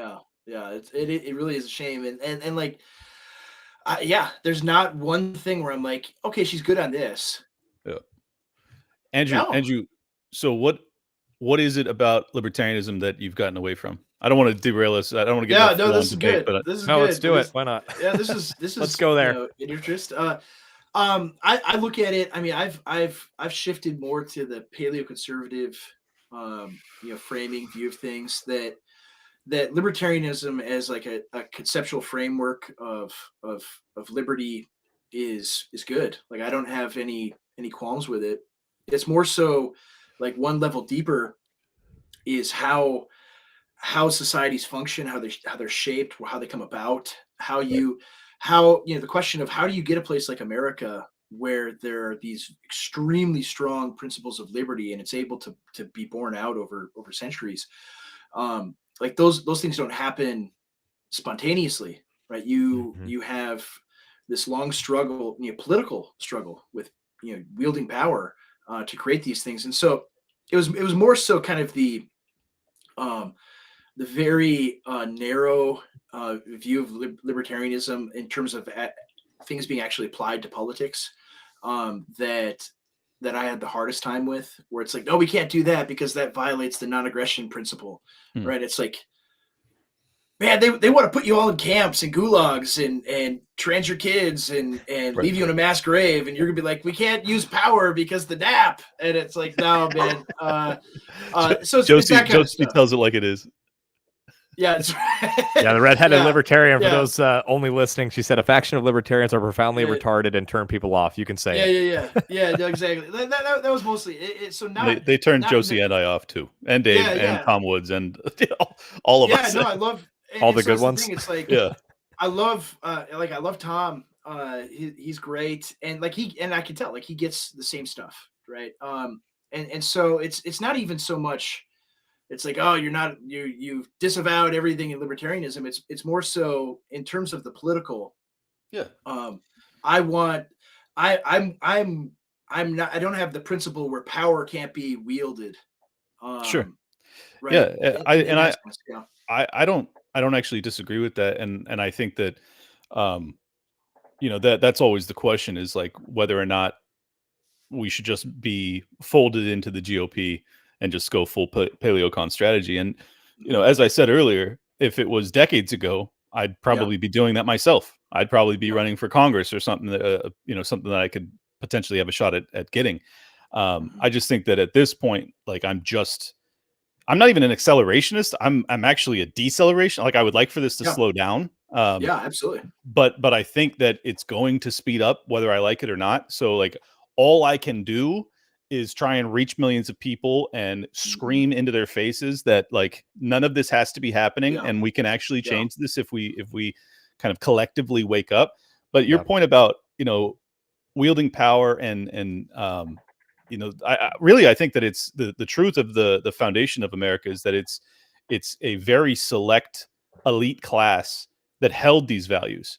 And as of now, there are not many elites that are libertarians. There's not many elites that actually hold my values and are willing to put their energy and their resources into their rhetoric to bring that about. And all of the money and power is in selling out those principles and selling out on liberty. So the incentive structure is totally inverted, and it's very challenging. Like, you need like a lot of self-sacrificial, like heroic people that are willing to actually do that. And we don't have enough. I mean, just to be very blunt about it. So I understand your perspective. But I, at the same time, I'm not sure that I agree that, like, where is it that you want to aggress that we can't? Yeah. So I think so. I have to. It's been so long since I've had these arguments, so it's good to refresh it. So I think like this one, for instance, like borders and having borders. Yeah, I'll read that out just for don't those who disagree, can't but see the comment. It's the redheaded libertarian. Josie, you should just join the stream at this point. Borders are an extension of property rights. If you are anti-imaginary lines, then you are in fact anti-property rights and communist. Yeah. Go ahead, Andrew. Sorry. Yeah. So I think, I think some of it is like, I don't want the state, like, so in terms of, where I'm at still with libertarianism, like, I don't want the, in ordinary circumstances, things are, if they're normative, right. Yeah. I don't want the state to, steal people's property and aggress in that way. Of course not. But at the same time, so like one example is, back in like 2016, 2017, when Twitter first started kicking people off, I remember all these like libertarian friends of mine, whenever I would say, no, this is bad. Like, they shouldn't be doing this and kicking people off. Like, there should be free speech. They're like, well, it's a private company. They could do whatever they want. And I'm like, yeah, it's true, but it has the ability to totally shift the discourse in whatever way, right? You should be able to use power. Like, this is one of the big things. I'm like, no, I think they should be able to use power to keep free speech open. So so things like that, where in truth, it's way worse than that. I mean, in hindsight, we now know this. In fact, I was talking about it back then, saying that I suspected strongly that it was the federal government that was directing the censorship protocols on not just Twitter, but all of big tech. And guess what? They were. So that was aggression. I mean, that is interfering with terms of service of allegedly private businesses. I would argue that that big tech, by and large, is not a private business, and I think that libertarians make a huge mistake to discuss it in that fashion. So that was actually my argument then, is like, no, like big tech is this symbiotic relationship. It's like calling the Federal Reserve a private bank, right? And so, but things are so convoluted and messed up in this way. I mean, you look at it too with they called it for Nikki. We got an update. Vermont has officially been called by the decision desk for don't worry Nikki Haley. Yeah, look at her tiny little blue sliver down there. I think this is actually a good thing, though, because if Trump has a team, which I'm not at all sure that he has an elite team that can do a deep dive on the shenanigans when it came to the open primary voting and figure out what get out the vote tools are they using. Like they need to be using this as an opportunity, because like this is a very low level of what they're going to do in November. So if he's learned anything, they better be paying attention to this stuff. Yeah, it's the basic test run. I mean, that's right for the whole election system. Yeah. But yeah, as far as it goes, like, and this is a point that CJ made on the podcast too, is that we have this idea of how like the political and cultural subversion can happen. And we only, like, our radar is only up when it's state power being wielded in this overt way. But like, you look at, for instance, like Mike Pence, when he was governor of Indiana, and Indiana had the Religious Freedom Restoration Act or whatever, which would keep men in men's bathrooms and women in women's bathrooms, right? And all of the ginormo corporations told him, we will leave Indiana and bankrupt your state and ruin your state's economy if you don't get rid of this law. And a report. Speaking of CJ, yeah, you quote tweeted a report that Nikki Haley's dropping out tonight. Leading report is hit or miss. So I hope they're right. That'd be great. We'll if she find does. out. Yeah. But you have like economic power being wielded, and again, it's convoluted and tricky because like how private are the ginormal corporations, right? They're all at the Fed trough, and they're not like they're. Yeah. And so anyway, like all these things are, state power is being used, and so how do you untie this Gordian knot, with that idea? Well, we can't use aggression in this overt way, and I'm just like, you might just have to slice it open. Yeah. And well, yeah, I'm going to be honest. Everything you've said so far, you sound like a Mises Caucus libertarian to me. You don't sound like you've fallen away from libertarianism. You just sound like an awake libertarian to me. Yeah, I'm not that far off. I mean, I probably align more. I mean, like Paul Gottfried is still part of the Mises Institute, even though he wouldn't necessarily describe himself as a libertarian. And so like more so, my thought is, along the lines of Rumble and Gab. Rumble and Gab. Devin asked what social media platform is most 1A friendly terms of service. Yep. I'd say Rumble, Gab, and to a much lesser extent, Twitter, X. Yeah, it's better than it was, but it's certainly not as good as Gab is. That's for sure. Could be much better, but it has improved like huge, substantially. For sure. I mean, some of it though is like he has actively siloed different communities to make it advertiser friendly. So, right, I'm never going to go viral and have like 100,000 like tweet or something, even though they definitely deserve it. But yeah, I think like going back to this stuff, like my thinking is more along the lines like even like Hop, for example, Hans Hermann Hoppe. I remember reading Democracy of the God That Failed for the first time and thinking this is all awesome, this is all great, and him describing covenant communities and things like that. But then I became a dad and I have children, and I'm thinking, well, how does this carry over across generations, right? How do you keep this going? How do you maintain this? And then all of a sudden you have something like normal societies and how they've developed, and how do you maintain that? And so and you wouldn't be able to do it necessarily in this very strict way. You wouldn't be like, you don't consent to a community when you're born into it.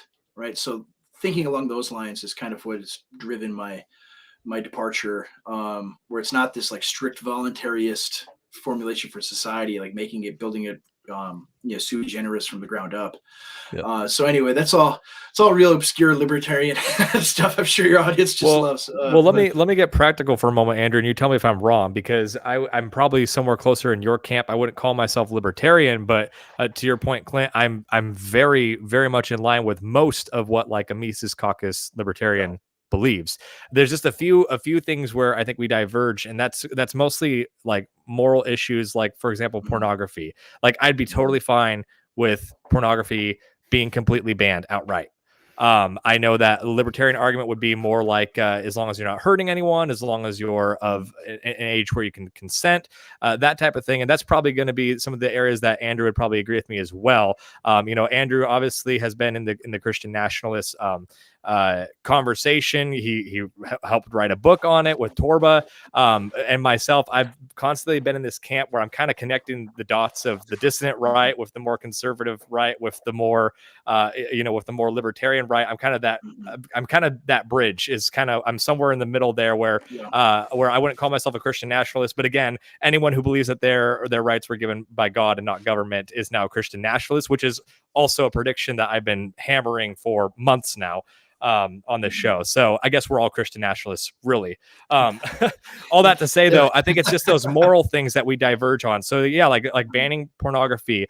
I'm an abolitionist when it comes to abortion.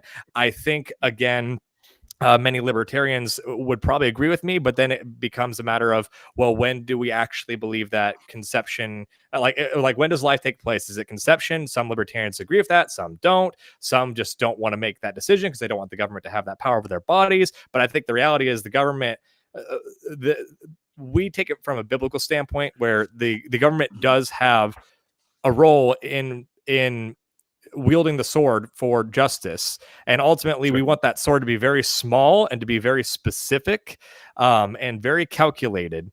And for example, I wouldn't advocate for the death sentence in modern day America because of how corrupt our system is, but I think that the death sentence is biblical. I think that there's arguments for that, but I would not want to advocate for that because I do not want to give that power to our current state. I don't want Fannie Willis to be prosecuting me on a death penalty case, Right. Exactly. So those are just some specific examples, and feel free to correct me on any of that, Andrew, and Clint, feel free to, dive in with that as well. Yeah. I mean, you are pretty close to where I'm at. I mean, some of the issues as they're coming to my mind here too, like, the abortion issue, the pornography issue.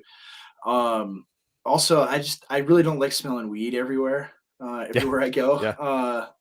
And I mean, beyond the tongue-in-cheek nature of that, like, really, like the issue of drugs and how societally destructive they are is real. And like, you look at it, it's like, okay, the last 30 years they've been pushing legal prescription drugs that have killed millions now, and you see the effect of it and what it does.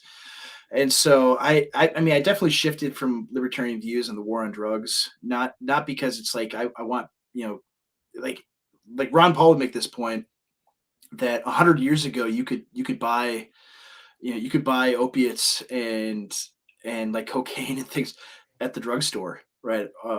Over the counter. And I look at it and I think, yeah, that's a much different world than we have today, where we had people that were capable of being adults, where it's like, I'm not going to go buy heroin, even if it's available, right? The reason that we were capable of being adults is because if you let your life go into disarray, you died. So, the world was much harder to live in. And so drug addiction and homelessness wasn't really an option for people unless they wanted to die. So it's like, this is just a totally different, cultural framework and civilizational framework. But to your points about like drug use and things like that, actually, I think this ties in perfectly to the immigration point that Josie made earlier. And Dave has been going to war over this for the past couple of weeks now in the libertarian community about really what the issue is, in my opinion, and in many of the good libertarians' opinions, is that it's public property, which shouldn't exist, that does. And because of that, all sorts of societal decay is a byproduct of the government basically not regulating their own land, whereas a private owner would. So my belief is that drug use ought to be legalized on private property, and only permissible on private property where the owner of that property allows for it. And public use, it should be criminalized. And I think that is because it would be forbidden in most private property situations. I think that applying that to public property, despite the fact that many libertarians would be very upset with me for saying this, I think that because public property exists, if you allow for the homelessness crisis to exacerbate the situation, and then you also allow for open air drug use, your civilization is going to collapse. Like you just simply can't do that. You go look at San Francisco, go look at Portland, Oregon, or any of these places where they've done that. Which they just recriminalized drugs in Portland this week. Yeah. Right. But see, that to me is not the answer. The answer is that you ought to criminalize public drug use.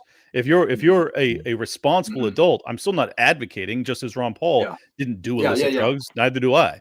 But I don't think that you should throw a peaceful person who's not hurting anybody, that actually has their shit together and can own a property, just put them in prison for using whatever they want, is ridiculous. I mean, as you said, it's the prescription drug epidemic that has ultimately destroyed the younger generation. It hasn't even been illicit drugs to a large extent until the fentanyl crisis of very recent times. Exactly. So it's like, I think that's the answer, is that public property is really the issue. And that's what's driving so many people back or out of libertarianism is that on public property you see all sorts of decay.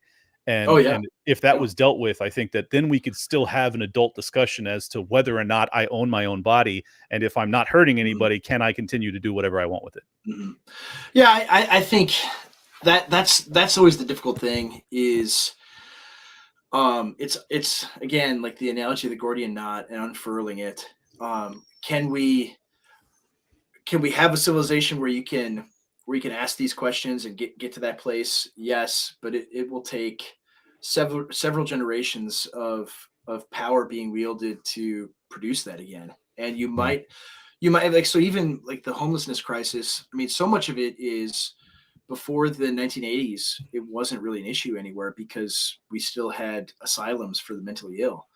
And I mean, that's a tricky situation in the libertarian world as well, because right, I don't want to be put in an asylum, and so I wouldn't want other people to be put in one either. But if they're going to live on the street and take drugs and destroy their lives and you know suffer from schizophrenia or whatever, that's not good for them either. All right, and so and it's not good for the public. It's a harm for the people. Like, I mean, you look at the situation with the Marine in on the subway in New York City, right? Like, that guy should not have been there, right? This schizophrenic guy who's like threatening to kill people, right? You shouldn't have to have some like random Marine choke him out, right? He should be gone. He should not be there at all. And in all of these cities, it's this way. And so anyway, like, yeah, how do you deal with it? Like, I don't know. Society has had an answer to these questions in generations before that maybe isn't ideal, but has worked. So well, that's kind of my position on these things. I don't disagree with you that, you know, if we're going to have public property, you have to regulate it in that way. My argument, of course, would be along the lines of Rothbard or Hoppe and say that it needs to be privatized. The state should not possess so much fucking land. It's crazy. I know. And because of that, they actually, by not regulating their own property, by not regulating it, it actually empowers the state, because it then has people like you guys that turn to them and say, hey, I'm going to now empower you to put all of these people behind bars, which ultimately benefits them. So I think that that's the real issue, is that because we're in a position where this isn't even a discussion. No one even talks about public property versus private property. Like, no one, like, this is purely a libertarian argument. But that is really the problem, is that, like, they don't regulate public property, and then society implodes upon itself, and then here we go. Yeah. Absolutely. And the other thing, and Josie made this point, you know, allowing the government to decide what pornography is extraordinarily dangerous, man. I mean, they are. You've already seen, you know, you've had testimony from politicians where they're like, or they said, you know, I know pornography when I see it. Well, it's the Supreme Court. Yeah. That was the Supreme Court. And then you also have, you know, the lawyering type of rhetoric. You know, it depends on what your definition of is, and like, I just don't trust these people with that power. On top of that, I think that there's something to be said, even from a Christian framework, for you know, personal responsibility. And like, you know, you have a duty to be an honorable, upstanding human being that perhaps doesn't look at pornography and perhaps doesn't use illicit drugs, and that's from your own fortitude. That's your own. That's who you are, not what the state dictates you must be. And I think that's where I fall, is like, I'm very much in alignment with kind of the Ron Paul worldview and really a Christian worldview, but I am at the same time not at all interested in turning over the more minute aspects of morality to the state, which can only rectify those situations with absolute brutal violence. You know, it's like, I think that's a much graver danger than porn. So Josie's next chat, I think, can kind of lead into something as well. She said, part of self-ownership is personal responsibility. Many libertarians believe it is a hall pass for whatever. Abortion should be unthinkable. Meth should be unthinkable. The U.S. has a morality problem. Completely agree with all of that. But at the end of the day, this is where I think we then have to ask, worldview wise, where do you get your morality from? And obviously, we can't pretend that we're going to have a society where everyone's going to all have an exact same moral worldview, but we can have societies that pick a worldview and arrange themselves around it. And that's a lot of the arguments right now out of the Christian nationalist camp is we are essentially picking what the Christian believes is the moral framework that I mean, honestly, it's where morals come from. We believe that we are created in the image of God, and He endows us with our morality. Our sense of morality comes from Him, and so ultimately, we then want to arrange society based off of what he says and what his word says. And now obviously there's debate in that. There's people that believe we should have a state church. There are people that believe that we just need to really focus in on properly educating the family to know what their role is versus the state, what their role is versus the church, what the church's role is. And there's debate on what exactly that looks like. But the main idea behind a Christian nationalism, or just a Christian that wants to produce legislation that reflects a Christian worldview, which again, but to the New York Times is the exact same thing. Ultimately the argument behind it is just, we need something that is beyond us to look to actually map out our morality, that a judge, for example, can look to something that gives him prudence and righteous judgment so that he can determine what pornography is, because that judge has a proper worldview. I mean, that's just a quick explanation. Let me hard to get into. Let me elaborate on that a little bit more too. Like, I mean, and this kind of gets into some of how my thinking has departed from, at least like doctrinaire, libertarianism, is that morality for most people, right? Most people are not going to arrive at whatever system of thought or ideology or even like religious views that they have completely in a vacuum, independently of everyone else. Morality is imposed on a society, right? Now, whether you agree with it or not, you can disagree with the morality that your society has, but it's nevertheless imposed, right? Someone is saying this is what we believe here, and so you can look around, like for instance, gay marriage, like the state of California in 2008, over majority of Californians in 2008 voted against having gay marriage. Actually, voted to prohibit it in 2008, and 7 years later, right, gay marriage is opposed in the United States. And the view, you can just look at the Pew Research polls of who's against it, right? It plummets right into like the 20s across the country, from being like 50, 60, 70% of people. And why is that? Right? It's not like 2015, everybody woke up one day and said, I've just been really mean to those gays for so long, and I want to be nice now. It's no, like the view of what is right and wrong is imposed upon them by like using power, and so it isn't quite like that. So that's part of it. It's like the idea that, okay, whatever morality is, you got to persuade 50% plus one, and then you get there. That's not how societies operate, right? This is the view. Like most people are NPCs, right? To use like internet jargon. Like they'll go with wherever the incentives take them, and including what they view as like deeply moral, right? 120 years ago, like 100 years before I was born, no one would think using the N-word is like the Harry Potter word of death. Like if you say it, then poof, you just die. But by the time I was in grade school, high school, college, that's what we all thought, is like you can never utter that word from your lips, even if you're singing along to a rap song. And like, how did that happen? It's because that morality was imposed upon us. I'm not arguing that we should be able to say it, but I say it when I'm like when I'm repeating rap lyrics. I absolutely say it all the time, and no one can stop me. Yeah. You're a free man. No one's got me. But, There's no hate in my heart. I use it. It's part of the song. Yeah. You can shove it. I absolutely love it. It's there. But for real, like that, like how does that change occur though, is the question. And it's because a particular morality is imposed on the people.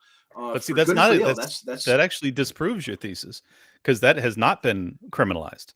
That is cultural. That's a bottom up framework by which that changed.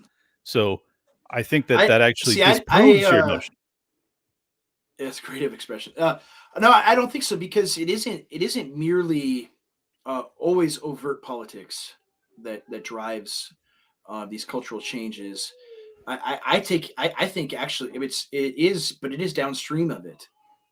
So the Civil Rights Act passes in America, and that opens the door to all sorts of cultural subversion in the country.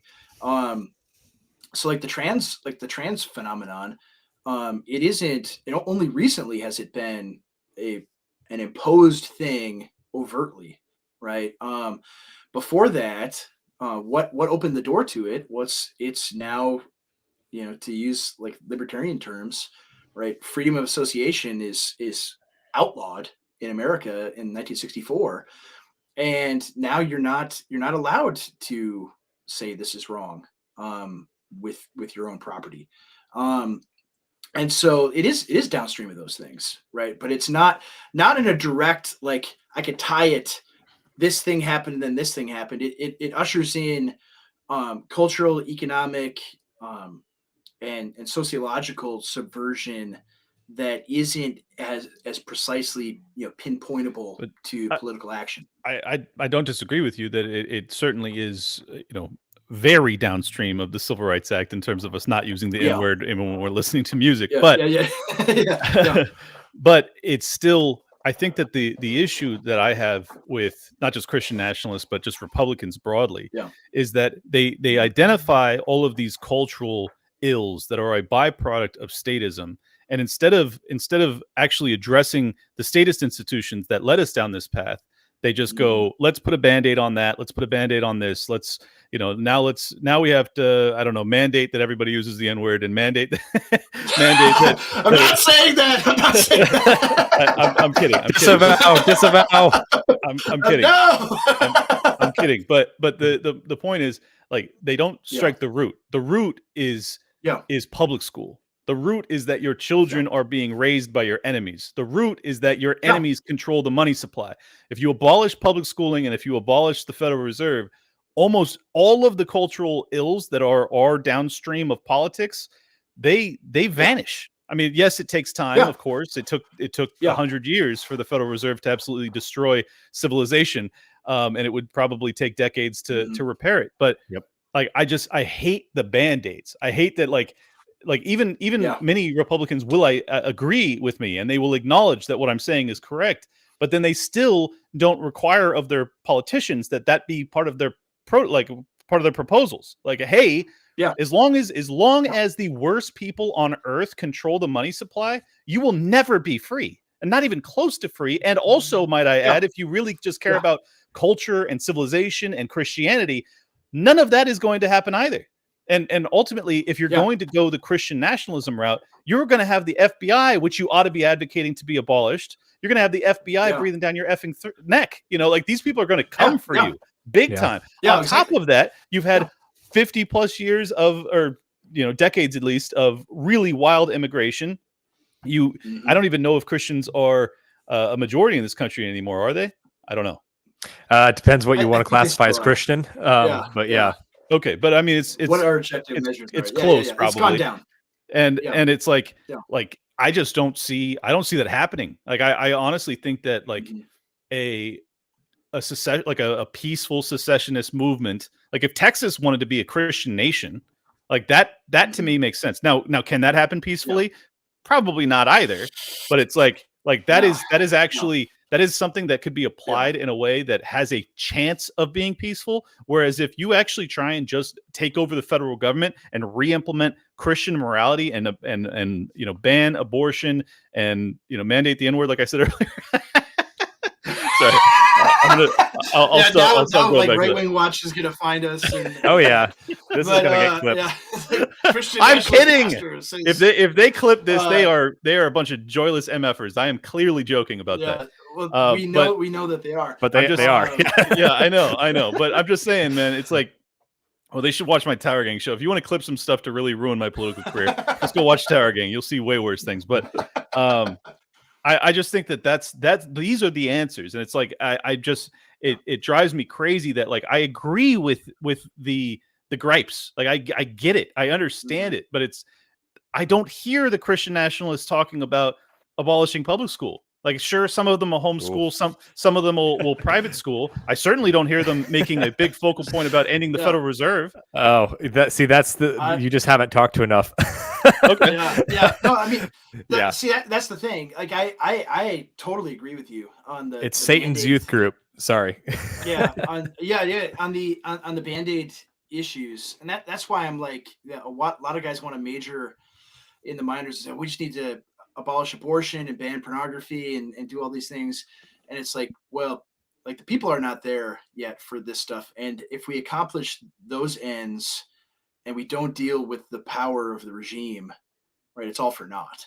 And I look at the power of the regime being our foreign policy, our monetary policy, and our immigration policy. Like those three things is what drives all of it, and that has to be destroyed before you can accomplish anything. But the question is, right, in the background, it's like, to what end? Like, what are we striving for? Like, that's baseline. That has to happen, right? That has to go.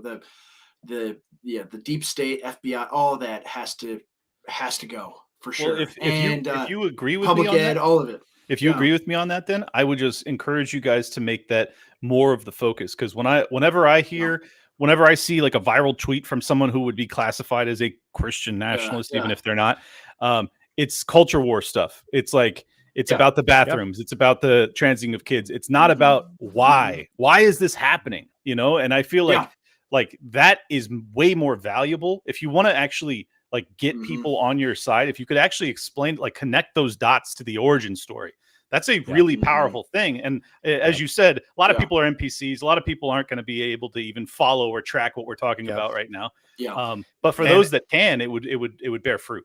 And specifically, a lot of the thought leaders that own the name Christian nationalism, which again, like to me, the term is kind of whatever. I'm going to be labeled one if I'm to the right of Stalin. Exactly. So, I'm to the right of Stalin. I'm a Christian nationalist. But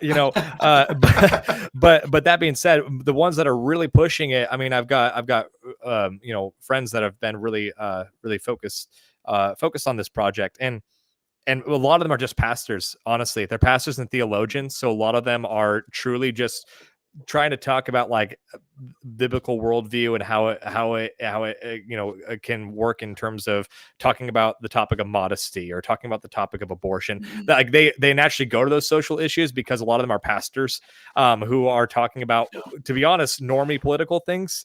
But there are some who do to talk more about the big picture stuff. In fact, Andrew's talked a lot with Joel Webbin. He's definitely one that seems to know a little bit more of what time it is when it comes to the politics. And Andrew, I've been enjoying your guys' Friday special that you've been doing with Right Response. Thank you. You guys talked a lot about everything from boomers to just understanding where it all went wrong, and anyways. But all that to say, most individuals. Most individuals basically just are not, that are actually active in that space, that are driving the conversation for Christian nationalism. They just don't know about the Federal Reserve. They don't know about the nitty gritty technical things of politics. They mostly know about the big picture things. And that's, to be honest, that's where I haven't necessarily owned the term Christian nationalist, but I'm a lot more focused on the politics. And I asked William Wolf. William Wolf is one of the few guys that owns the name that's actually involved in politics. He was in the Trump administration. And I asked him, like, why are there not more people like you who are why are there not more people that are saying I'm a Christian nationalist, but actually going to politics? Because Dusty Devers is the only other person that is actually an elected official that is a Christian nationalist. And he is just a state senator in Oklahoma, and he's just now gotten into office. Yeah. And I don't know if you've watched them at all, Clint, you but guys that's have probably the the best example. You guys have the same uphill slog that the libertarians do. Then, Oh, absolutely. Yeah. But Exactly. one of the things, it's funny, like Dusty put forward, I think, like 9 bills in the state house in Oklahoma, and all these other ones got attention, yeah, as you would expect. Like the hot button cultural stuff is what they focus on. But one of them, and I think one of the most important for a state government, is his bill to end the income tax in Oklahoma. And it's like, well, this is wrong. They're stealing people's they're stealing everybody's money. Yeah. And so like stuff like that, like he's very much aligned on the big picture things. And like that's not going to get attention, right? That's not going to, like, Yep. Right Wing Watch is not going to clip you over talking about, foreign policy and how, what a monstrous world historic evil the Ukraine war has been. They're not going to clip you on those things. They're going to clip you when you say, yeah, I don't think we should allow the killing of babies anymore. Or stuff like Right. that, like that's what they do. And so, well, that's not a bad one for them to clip for your guys' propaganda purposes. When they're put on the back foot of saying no, we want to be able to kill our kids. It's like yeah, that's kind of a win. yeah, oh, yeah. To Josie's point about we need to strive for a return to the country our founders framed. I obviously I agree with her on this, and I think that this is the biggest mistake in trying to reorient this current country into a Christian nation, is that what got this country off of the path that it ought to be on was not that it, because our founders went out of their way to allow for religious freedom. They were not going to make it a focal point. They certainly could have, had they wanted to. They could have made it a Christian nation if they chose, but they opted not to. And I think that religious liberty is not the reason that this country has degraded. In fact, my argument, and it would be a strong one, is that this country really degraded when we gave control of the money supply to a bunch of powerful, bankers that destroyed everything, and that also led to a war, or a century of total war.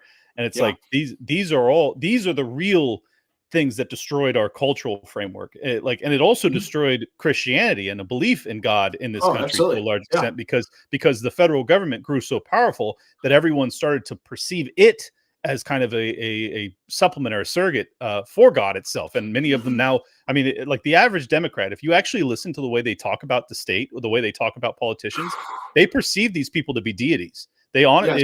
It is their God. It's religious fervor. Yeah. Yeah, they are atheists, but they are as devoutly religious as the most religious Christians I know, and it's in a horrifying way, I might add.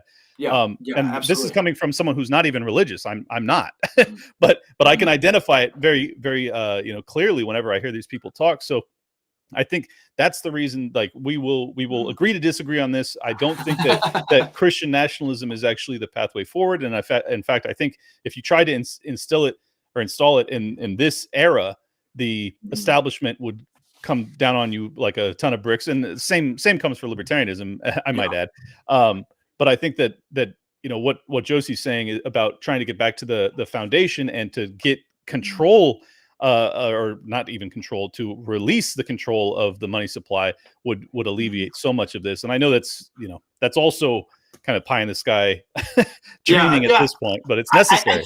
I think you're right in the sense of what is destroying, what are the means with which they've had at their disposal to unleash the cultural and social destruction of the country in the last 100 years. Absolutely. Just being able to print money. It's insane. But I think, getting to the point of, of her question of like striving to return to the country our founders framed. Even the question of like religious liberty and so forth. I don't think they were capable of conceptualizing, right? Because the Constitution was written 2 years before the French Revolution. I don't think they were capable of conceptualizing a country that, or a Western country that was not Christian, right? I don't think that was not even a thing in their mind as a possibility. And so it is, it's hard to say that like, oh, well, if they would have known, they would they would have done X, Y, or Z, especially because like 9 out of 13 colonies had state churches, right? Established churches. Yep. And so it was already, it's baked into the cake, the kind of society that existed. I mean, people always go to the quote of the Constitution's for a moral and religious people and so forth. Like it's for a particular type of people. I was just going to make this point, but yeah. Josie cut me, cut me to the pass. Yeah, no, well, she's right. They didn't want. Here, let me read it for those who may be consuming the audio only. The founders didn't make America a Christian nation, as the Church of England had a lot of influence and did a lot of damage. This is why they enshrined religious liberty and banned federal religion in the First Amendment. Yeah, I think she's right, especially because each of the colonies was founded, independent of the others. And the ones that wanted an established church, they had them. So if you wanted an Episcopalian, right, Church of England, church, right, they had it. Or if you wanted a congregational one in New England, and I might add too, it's not really fair to say that they couldn't envision making this a Christian nation. There was many other nations that weren't Christian, but they were, Islamic or whatever. Oh, yeah. So like they had examples that they could have pulled from had they wanted to. Yeah, it's because a couple of Presbyterians ultimately wanted to drown a few Baptists. That's right. And that's exactly that's ultimately what got us here. Yeah. No, it's more so. I mean, just looking back to like the decentralized nature of the American system before the Civil War, that each of these states, I mean, just like the term state is like they were independent entities that were federally bound to one another. Like it's a permanent treaty that they made. That's what the Constitution was. It wasn't this idea where the Constitution is this this document that governs this unitary state, right. And that and that is this central single government. The federal government was tiny. The states are what held all the power. So the idea of, but I mean, going back to the point of like, I don't think they could conceptualize a Western nation not being Christian, because all the rest in Europe and in the West were. Right. They wouldn't, like, if they were imagining like an Islamic nation in America, it'd be like, man, the Barbary pirate war went really bad. If they could envision that. And so like that is largely I think like just the religious foundation of America and what it looks like. But the question of like, how do you get back to that, right? How do you get to that point? And that's the same one that libertarians grapple with, that the impediment to whatever political organization and framework that we want in the future is the regime, right? There's no getting to individual liberty. There's no getting to a reinvigorated Christian America until it's destroyed. That's simply not going to happen. But it's going to destroy itself. The question is like, how bad is it going to be? And how many millions of people are going to die when that happens? Because that's what's going to happen is right, you pull the rug out on everyone's Social Security and Medicare and Medicaid and welfare all in one day. And it's like, I mean, could you imagine what will happen when it's that? And 20 years from now, when there's 5 million more migrants coming to America every single year, so 100 million more people, what that would look like, the chaos. I mean, it is so difficult to fathom, right? How horrible it would be. It's something like you don't even want to think about. Well, if it makes you feel any better, you're going to get to live through it.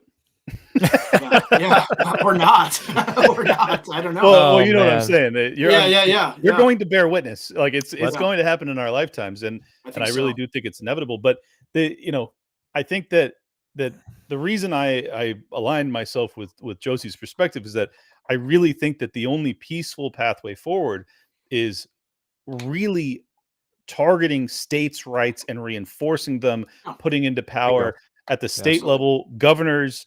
Like as I said earlier, if Texas wants to be a Christian nation, awesome, go do it, but like all of the resources ought to be poured into that, just as all of the resources for the libertarians ought to be poured into New Hampshire, maybe Florida, arguably. Like these are that's the pathway forward that actually has a chance of being peaceful. The alternatives are either World War III or Civil War. And like, even though I'm not a Christian, obviously many of my principles come from Judeo-Christian, worldview. And it's like, yeah, I am very much opposed to war and opposed to violence. And I'm trying with all my might not to go that route. But at the same time, I'm completely unwilling to kneel, like I'm not going to kneel. So it's a showdown, man. It's like, will we, we'll see if Nikki kneels tonight. She's made a career out of it.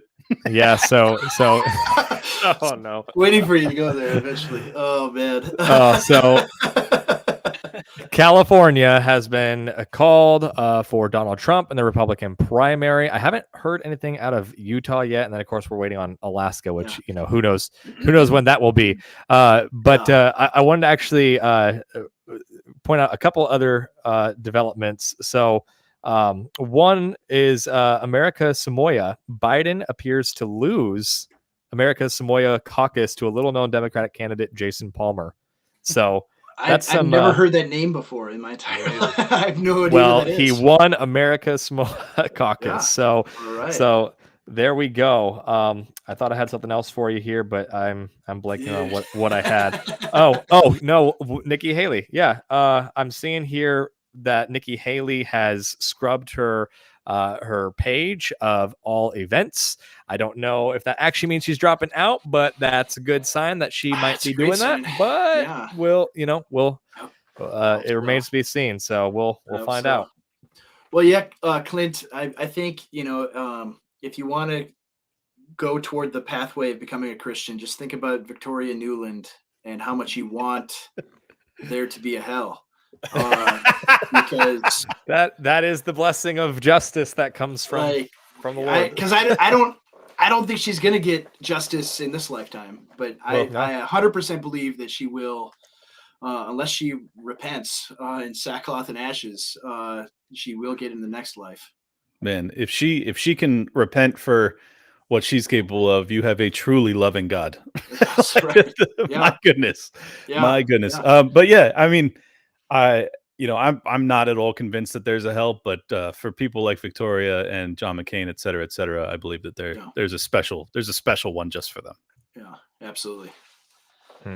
I am curious, Clint. So when you see that historically, so many of the nations that have pushed forth, the human rights, and have really championed human rights, and when you see historically that they were pretty much, it was what we would call Christendom, these Christian nations that rose up, and obviously many of them have fallen from glory. But it seems the West, was really founded upon Christianity. That's really brought about the human rights that we see today. I saw a story just the other day of this travel vlog couple went to India, and the husband gets beaten up by 7 guys, and then they rape the wife. So obviously I know that you believe that not all cultures are equal. We definitely believe that as well on this podcast, but what kind of sticks out to you? Because I know that you told me the first time you were on here that you're agnostic. So what kind of things come to mind when you see, I guess historically it seems like wherever Christianity was, or at one time had a large influence, those were the nations that defended women the most, that defended just general human rights, that abolished slavery. William Wilberforce was the first successful abolitionist that really took care of slavery and put an end to it. So, what comes to your mind when you think of that, knowing that you're agnostic, but you see this trend with Christianity? Well, first off, I would say that if it weren't for Christianity getting off of the path that it should have been on, that America probably never happens. I don't think that you see all of these Christians of different denominations willing to risk going across the Atlantic to get to this landmass if they weren't in pursuit of religious liberty. And I think that is by and large why I oppose kind of structural religion, is that it has many of the same pitfalls that the state does. is that once you have a accumulation of power in any entity other than God, it can be wielded in really deleterious ways. And I think that's what we've witnessed through the church, through wars of religion, through wars of states in recent history. But to your broader point about culture and government models being formulated in a better fashion through a Christian framework, it's irrefutable. I mean, it's obviously true. So there is something genuinely beautiful about the Christian worldview that I will not diminish or dismiss whatsoever. I mean, I think that the belief in like the human spirit and the belief in something greater than the power of man is something that's just extraordinarily vital to formulate a society that ultimately is in alignment with the libertarian perspective. I don't necessarily know why that is. I'm not a religious scholar, and I haven't dug deep enough to answer that succinctly. But I'm very appreciative. I'm very appreciative of whatever the foundational framework of our founders was, and many of them were deists. They weren't, necessarily Christians, but there is something about a belief in a higher power that I think is necessary to create a society that's healthy and free. So I don't know what I haven't connected all those dots as to why that's the case, but it definitely seems to be mandatory. I can help. Yeah, I was gonna say, would you like to know more? Well, it's because God made a world that has order, and the order. All human beings can see it, the order of the world and the way things work. It's a world that makes sense, and the Christian religion just happens to align with the world that God made. And so, I mean, that's the big argument where it's like, well, how can all these things align so well, right? How can there be this idea where you can have private property and people can't steal your stuff and they can't kill you at all. I mean, all the 10 commandments. It's because that's how God made the world, right? And the world functioning properly and the way it ought to aligns with that, with how he made it. Yeah. Josie says the powers that be are using science right now the way that England used the church, existential fear, doctrine, saints, mandatory faith, and what you aren't allowed to question. I mean, Fauci is a deity. It's exactly what I was describing earlier. And actually, people will find this hard to believe, but 40 years ago, Murray Rothbard wrote about this, that the state would be replaced with scientism and technocracy. C.S. Lewis wrote about this. Yeah. So it's something about a capacity for deep philosophical study and allows for extrapolation into the future in like really prescient ways that like is just absolutely stunning. But I think to your point about how Christianity has been the groundwork because it's most in alignment with mankind and nature or whatever got us here. I also believe that is at its core why I'm a libertarian, is that I believe that it is the best formulation.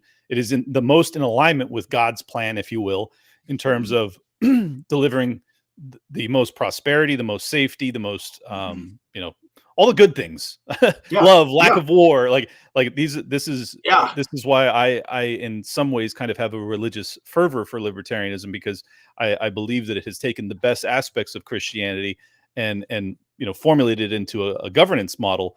And for the life of me, I certainly wish that both Christianity and libertarianism had a renaissance in this country. I think that it would be to the benefit of the people, and the better benefit of my progeny, which is what I'm most concerned with. Yeah, absolutely. Yeah, I think we're all in agreement on that. I mean, the reality is that's what we're hoping for. I know, and then that's honestly why praying for Connor. Praying for. There we go. There we go. But that honestly, at the end of the day, like that's a lot of why I try to have these conversations with guys like you, because I see these areas on, we'll call it the right, we'll just call whatever's not the left, we'll call it the right for now. There's these groups that are not talking to each other very much, and that's a lot of what I've been trying to do in a lot of these recent conversations, is try to bring some of those groups together, because the reality is we know that we agree on like 95 to 99% of the issues.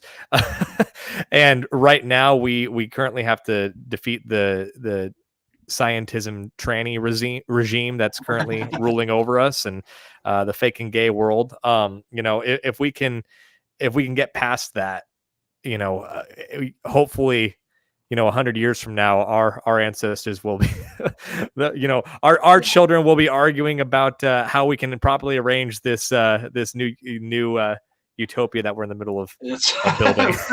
not even a utopia, just a functional society. Right? Yeah, there we go. Just something that works. Yeah, I mean, it's really like, I think that's the other thing that got me so politically engaged, is like just the amount of suffering amongst the youth in this country, because they are being so led astray, so manipulated, really propagandized nonstop, not just from their school teachers, but also from Hollywood, from politicians that dupe them into supporting all sorts of catastrophic proposals and wars and bailouts and write-offs and all sorts of stuff that is going to destroy their future, and none of them have the educational or philosophical framework to actually understand that they're being led, as Mearsheimer would say, down a primrose path. And it's like, we have to reach these people, and the truth is that if we don't, many of them are not just going to die, and because the country is going to crumble, but potentially in a world war, or many of them are currently dying from their own hands. I mean, it is like the suicide epidemic is outrageously underreported, and I think that's another thing that I hope to speak to when I'm campaigning, doing larger platforms and trying to reach people that would never even consider voting libertarian, just to let them know that, like, there are people that are listening. Like, we understand the pain that they're dealing with. And I feel like there's really no political stripe that seems to be speaking to them. And maybe with that level of compassion, we can actually, open them up to some ideas that they may not have considered otherwise. Yeah. So realistically, to go into that for a brief moment, ultimately, I know that that libertarians are often blamed for being just spoiler candidates, and like, obviously there's some truth to that in some races, but not across the board. You can't always say that that's the truth, because there are left-leaning libertarians, there are right-leaning libertarians, whatever you want to label them as. But ultimately, I think we all agree that this election is incredibly consequential. So what's ultimately your thought then, Clint, if you win the VP spot for the Libertarian ticket? I mean, what do you hope to accomplish come election day? Because I think it's very apparent that at least liberty-minded individuals are going to be voting Libertarian. There's a couple of weird, Libertarian socialists, and I don't even know how that works, that want to vote the Libertarian ticket. But for the most part, it is individuals that, if there wasn't a Libertarian Party altogether, would probably hold their nose and vote Trump. Maybe a portion of them wouldn't. But what's your thought? Because it sounds like you're aware that your chances are slim, but you're hoping to basically zero. Let's just be honest. Yeah, you're kind of doing what I had said from the beginning. I thought Vivek was in the race for, to move the Overton window. You're hoping to get answers from Trump, but what does that actually look like come November? If you guys are on the ticket, if you guys can create a following, are you ultimately going to take 1% away that you're going to be the Ron DeSantis that I was talking about earlier, the Ron DeSantis voters up in Vermont? Yeah, I mean, to the point Andrew made earlier, it's like, well, if this is all going to come unbound or unwound anyways, then maybe it's better if it happens under a second term of Joe Biden, and and then the Democrats face the wrath of everybody for having had 8 years of managing us into oblivion. So that's kind of like the worst case scenario. I don't think that that's going to happen, to be honest, but the main driving factor and what I think can actually happen is that Donald Trump is, because this is going to be a very close race, RFK Jr. is already going to force his hand, in my opinion, into addressing many of his mistakes when it comes to COVID. Yeah. So I intend to do that. I also intend to really hammer him on what his very limited participation, but certainly his contributions to the war in Ukraine when he opted to send live munitions to Ukraine when Obama refused to. I think that those are things like my intention is to make Donald Trump better. I want to make him much, much better. And I feel like if there is a crappy libertarian up there, there's going to be nothing to fear. Especially if there's a left-leaning libertarian, then I'm done with the Libertarian Party, and that'll be it.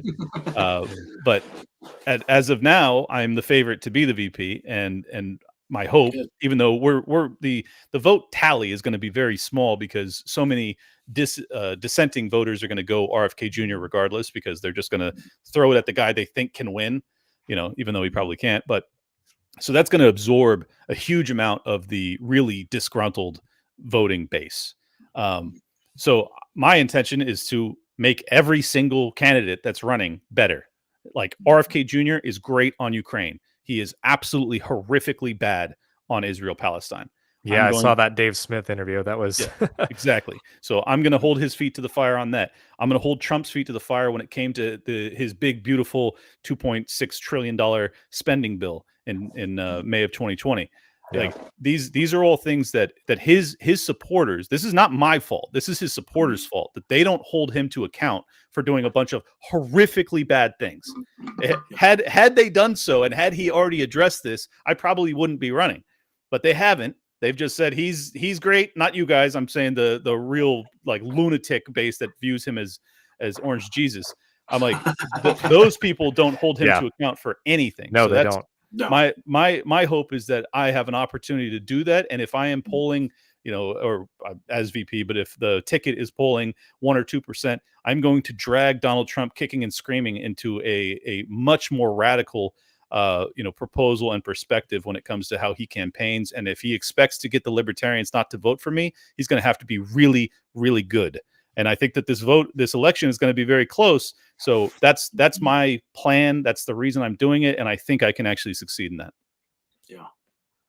Yeah. Well, I hope that you're right, because I really want answers on 2020 and the CARES package and you know what? I mean, the other thing too, I think, and I could be wrong, but I'm pretty confident that by doing this, by forcing Donald Trump to sound more like a libertarian, it will actually make him a more viable candidate. Because I think if he starts talking about talking tough when it comes to the FBI, when the CIA, the military-industrial complex, the Federal Reserve, the banking institutions, everything across the board, the bailouts, the crony capitalism, the spying apparatus, all of the things that almost everybody in his base actually agrees with me on, but he doesn't do anything about.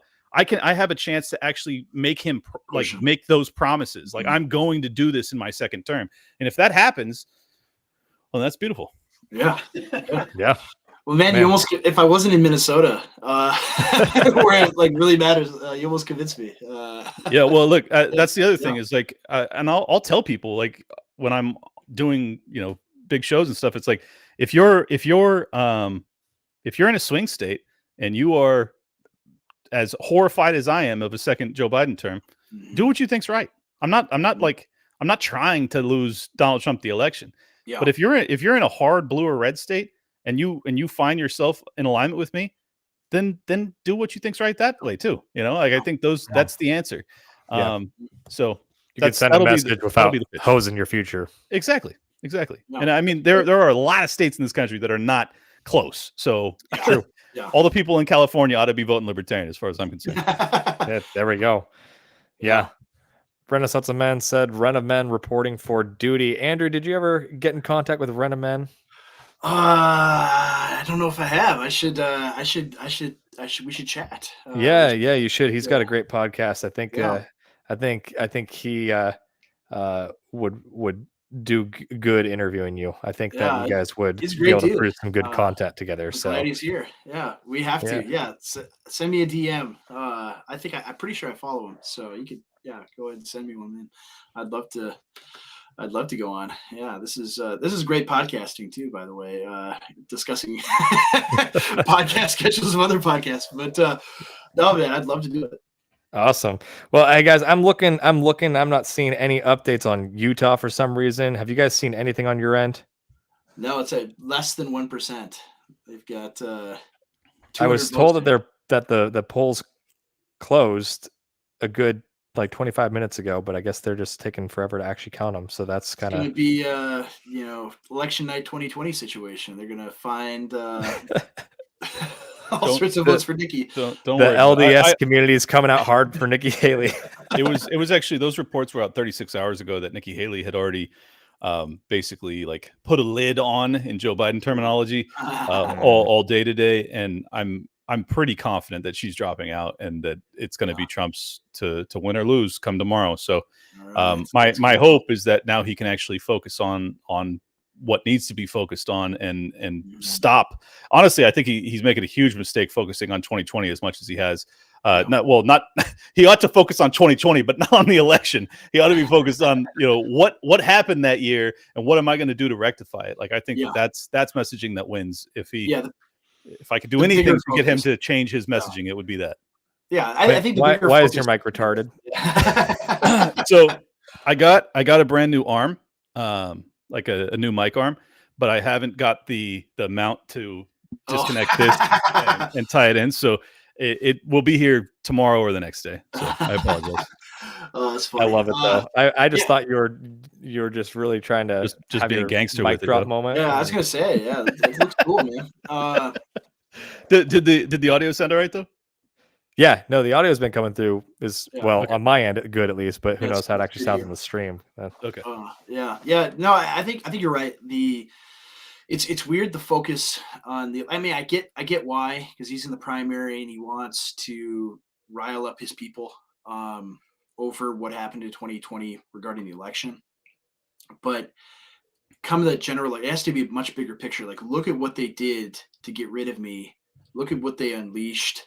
And it's dangerous for him, because then he gets into some of the vulnerabilities with COVID. So I can see why he's. I know. I'm just thinking. I'm thinking of from like practical, political, like how they go about these things, right? No, but I think you're looking at it from his ego perspective. Like I think that the American people are like, the whole reason he was successful in 2015-16 is because he was the first politician that seemed as if he was telling the truth, even if he wasn't. He seemed like he was. Well, he has that opportunity to do so, and he actually knows things that would be really revelatory to the American people, that he could tell us, that could reinforce our belief that he is truly an outsider, that he's truly one of us, that he's on our team, that when he says the media is the enemy of the people, he means it.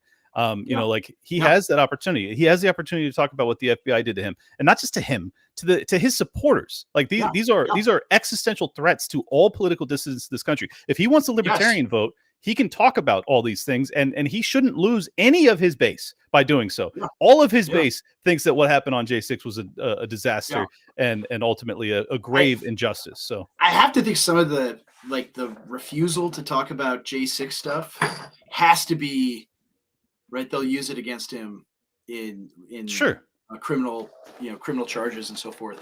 But if he's walking the tightrope on that. But see, this is the thing. He's not walking the tightrope. He either wins the presidency and he pardons himself, or he goes to jail for the rest of his life. Right?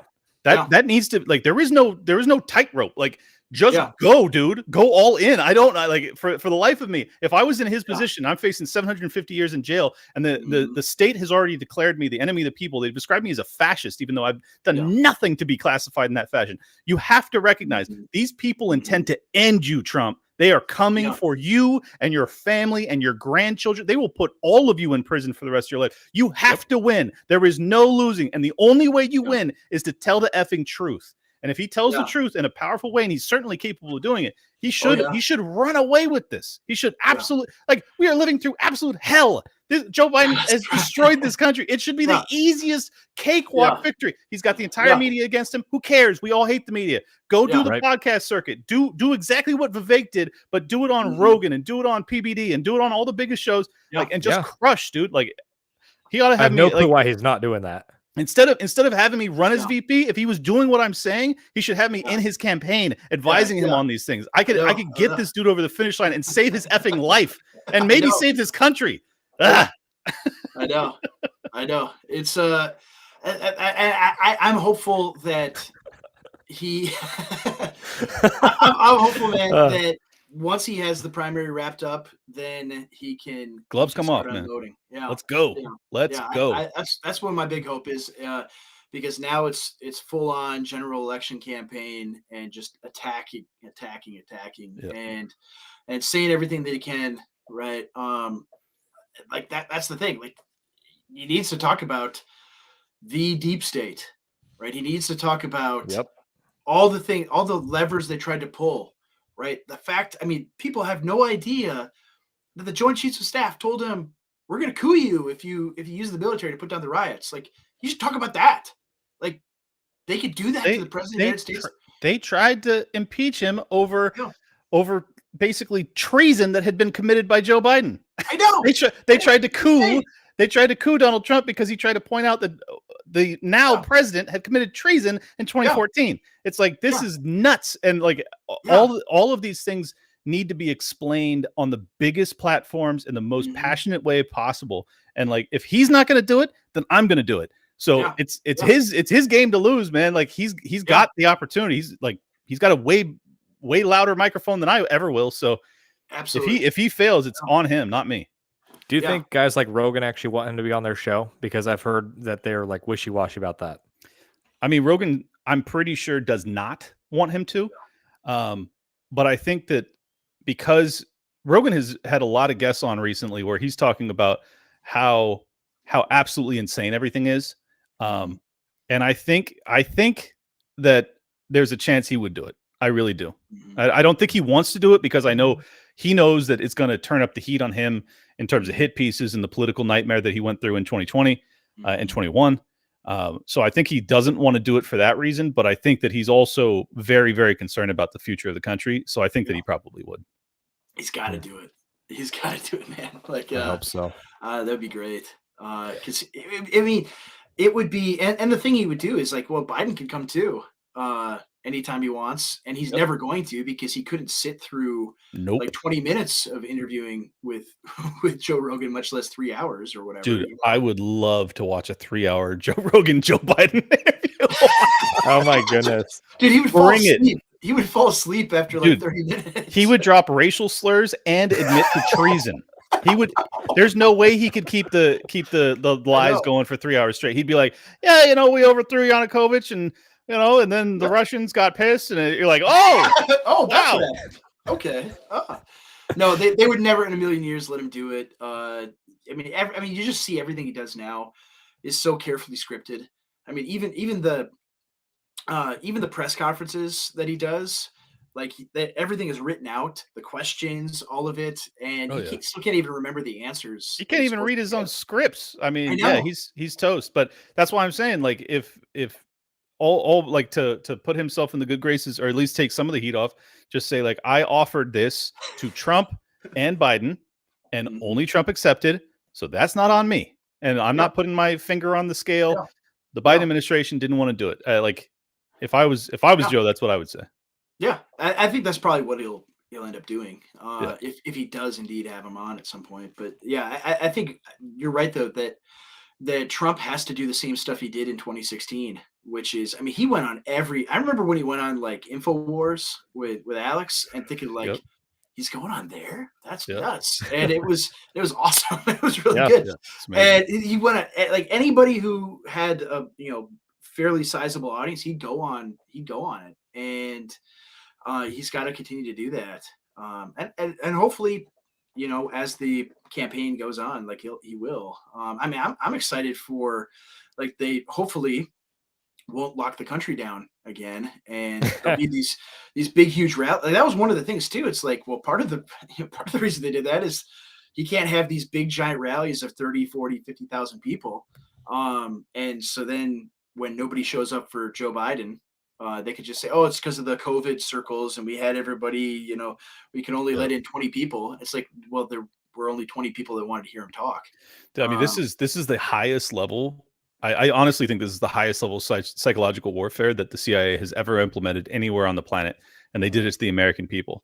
And that is such a profound thing to consider, given that they have toppled countless nations, and yet they really pulled out all of their tricks out of the bag and they ran it against the American people. And it's like, if Donald Trump's not prepared to address that, well, then he's not prepared to remedy what ails, and like, so that's my hope, is that just because it's going to be a close race, that I will drag him kicking and screaming into just doing the right thing, telling the truth.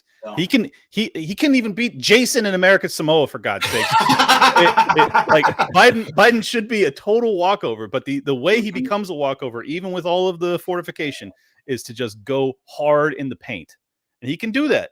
So we'll see if he does. He's done it before. Yeah. Jason is a Chad.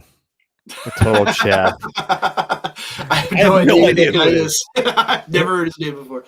Renaissance of Men says whispers Christian nationalism. Yeah, you're gonna have to go back, Will. You're gonna you're gonna have to go back for a while. Yeah. Oh, we probably spent we already covered an hour on that.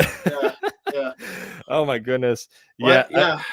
Biden just put out a tweet. He said, today, I should probably do my Biden voice. Today, millions of voters across the country made their voices heard, showing that they are ready to fight back against Donald Trump's extreme plan to take us backwards. Every generation of Americans will face a moment when it has to defend democracy. This is our fight. So you probably shouldn't even read it in Biden's voice, because that was written by like a 23-year-old. That's true. Intern, like, some communist intern. Yeah. It's like, that was the other thing that was awesome about Trump, is you 100% knew every single tweet he ever sent. That was him. That's him sitting on the toilet at 3 a.m, just tweeting about Covfefe. That was a significant thing, because the entire country is conditioned to all the platitudes and public statements that politicians put out. They've gone through focus groups, and they're all carefully crafted and everything. And it's like, you just sending out bangers, like one after the other. Like that resonated with people, like to what you were saying before.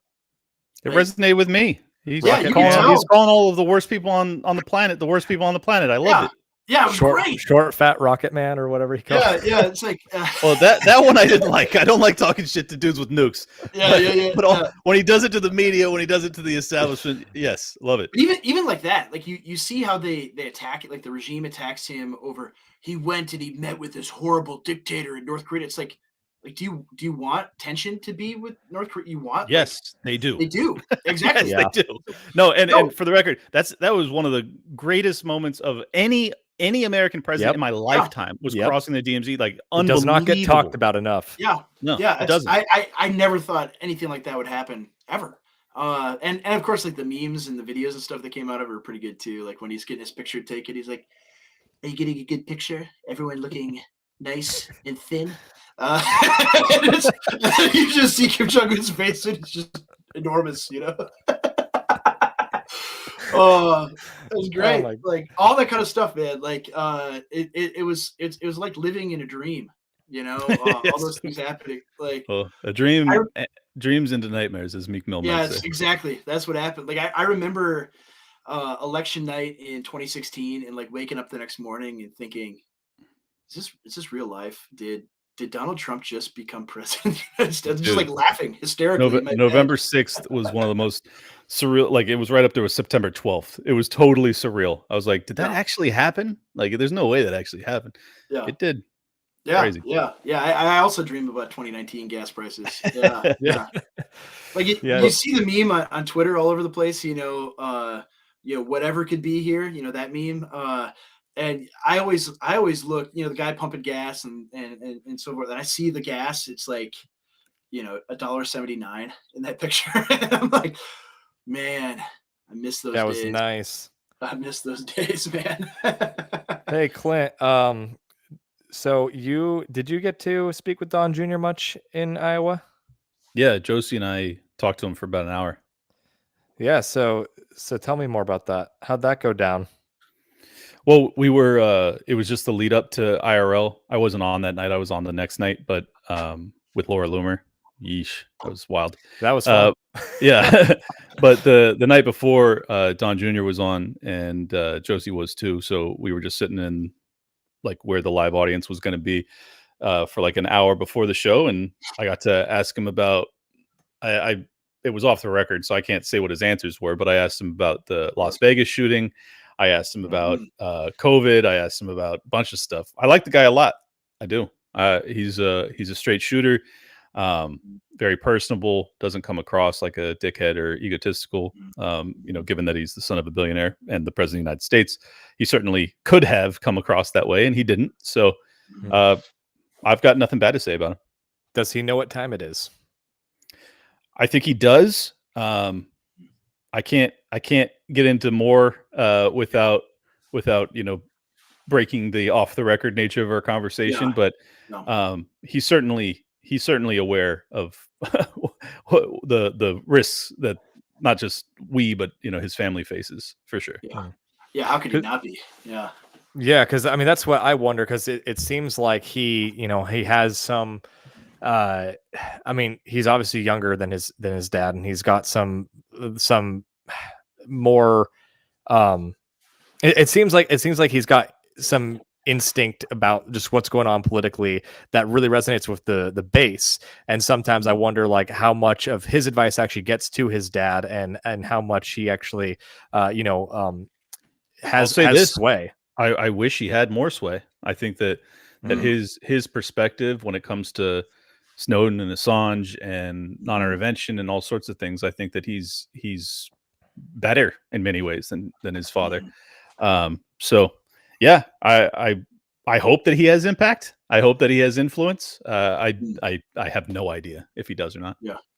Did you get to ask him if his younger brother Barron is going to be the Kwisatz Haderach? Did not get a chance to ask him that. I should have asked him if Barron's a Nephilim. That's what I wanted to ask. That's right. Yeah, dude. Oh man. My goodness. Yeah.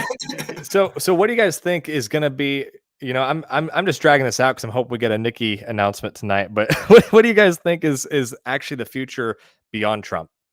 Because, Ron DeSantis, I mean, what are your thoughts on Ron DeSantis too, and how that whole thing went down? I think DeSantis's political career is pretty much toast. He ran afoul of the MAGA America First base in such a serious way, and not even because he ran against Trump, but from my vantage point, what really lost my love and respect for the dude, because I moved to Florida because of his treatment of under the COVID era, but when he basically was wishy-washy / fairly interventionist when it came to Russia, Ukraine, and Israel, Palestine, I was like, all right, you ain't the dude. Like if you're not a non-interventionist at this point, I have no patience for you whatsoever. Yeah. So I think there's a ton of people in the America First MAGA world that agree with me on that. And so for that reason, I kind of hope that DeSantis's political career is over, just because that's for that position, that is mandatory. Yeah. That's, I mean, I remember when he announced he was running, or even right before he announced he was running, and I'm like, this is a mistake. He shouldn't do it. Like there's no possibility he's going to unseat Trump, and he's just going to torpedo himself. But when he did like the survey with Tucker Carlson back when he was still on Fox News, he did that survey, the candidate survey or whatever, and I think he did an interview with him, and basically said that we need to pursue peace in Ukraine. It was a great answer. It was exactly what I wanted to hear from him. And then like a day later, he puts out all these press releases and backtracks 180 on it completely. And it told me, right, he got the call from the donors and they're going to pull the plug on him unless he toes the line on Ukraine. And that told me 100% of what I needed to know about Ron DeSantis. Agreed. As a president. And on the inverse of that, I'll say one more complimentary thing to Trump. I've already been very complimentary of him, even though I've also been very critical of him. But I think you guys can tell, I'm telling the truth. This is not TDS by any stretch of the imagination. When he was on that, I don't know if it was CNN town hall or whatever town hall, with that Caitlin Collins or whoever it was, just totally antagonistic bullshit. But he said, I want people to stop dying. And she was like, she's like, so you don't want Ukraine to win the war? And he just doubled down and he said, I want people to stop dying. And I was like, that is the best answer from a president in my lifetime when it comes to war. Because that is the thing that no president ever discusses. They never talk about the human cost of war. They never talk about the horrific nature of it. Trump seems to actually understand that. And I think more than anything, that's what I like about him. Because that's so important to me. Like that's the, as a libertarian, you guys already know, like that's what matters to me a huge, huge amount. So I think that was fantastic. And I think those are the types of like culture shifting opportunities that the president of the United States has. And that is a hugely important message to be sending to the American people, that like there are hundreds of thousands of people that are dying unnecessarily. And that I'm eternally grateful for his answer on that. Yeah. Yeah. I mean, I remember, just speaking to that, back in 2015, and I was still like, I'm probably never going to vote again. Like this Trump guy is entertaining, but I'm just not going to vote. I don't think. And like the thing that got me on like the Trump train then was actually Justin Raimondo. More than anything, like his Twitter account. Scott Horton is going to be so pissed. I know. I'm sorry. I'm sorry, Scott. You voted for Trump because of Justin Raimondo? That's crazy. No, may he rest in peace. But no, because and he, he's very principled about it. He was saying, I'm not voting for him or supporting him, but it's very clear that from his positions, especially like sometime in August of 2015. He made the comment about like, why are we in NATO? The Cold War is over. All these rich countries, they can defend themselves. And like the freak out that happened after he said that was massive. And it's the kind of like signal that I think this guy's legit. Like, I think like on foreign policy, like the most important, like he gets it. And is going completely the opposite of generic Republicans. I think that more than anything is why they could him, is because that is a message that is so powerful and it's so obviously rational and logical. Yeah. And it's like, you can't have a dude who's the president of the United States saying that, because that completely undermines the liberal world order, whatever you want to call it. Basically the entire global hegemon dominance system that they set up. So I agree, man. I mean, this is why I don't understand the libertarians that hate Donald Trump. I don't. Like, I can understand why you wouldn't vote for him. I totally understand that. But for the life of me, I can't understand why, if you're a libertarian, like next to ending the Federal Reserve, ending the empire has to be 1A, 1B, right? And yet he's the first president in our lifetime to give any semblance of lip service to that. And you hate him. It's just, it's fascinating. Yeah. I mean, I also liked that he at the same time trashed John McCain, and he's it was like, I like guys that don't get captured.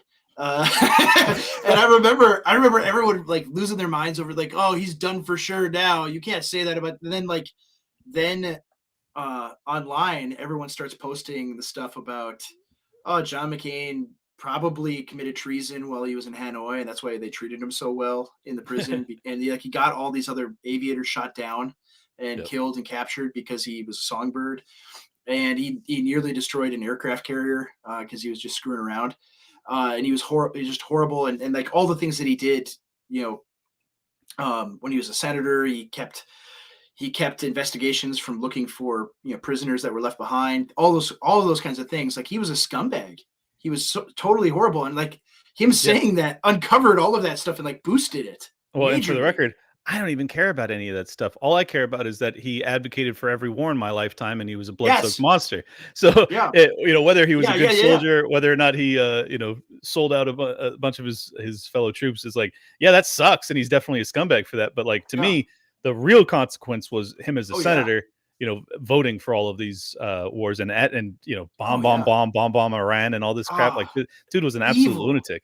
Evil man. And so like Trump trashing him, I'm like, Yes. Yeah. Yes. Well, and that's the other thing that I don't understand why libertarians don't respect that. Like when you lift the veil, when you rip the veneer off of one of the war criminals and you make him a laughing stock, that has knock-on consequences to the entire regime, the Yes. entire military industrial complex. These are really important things.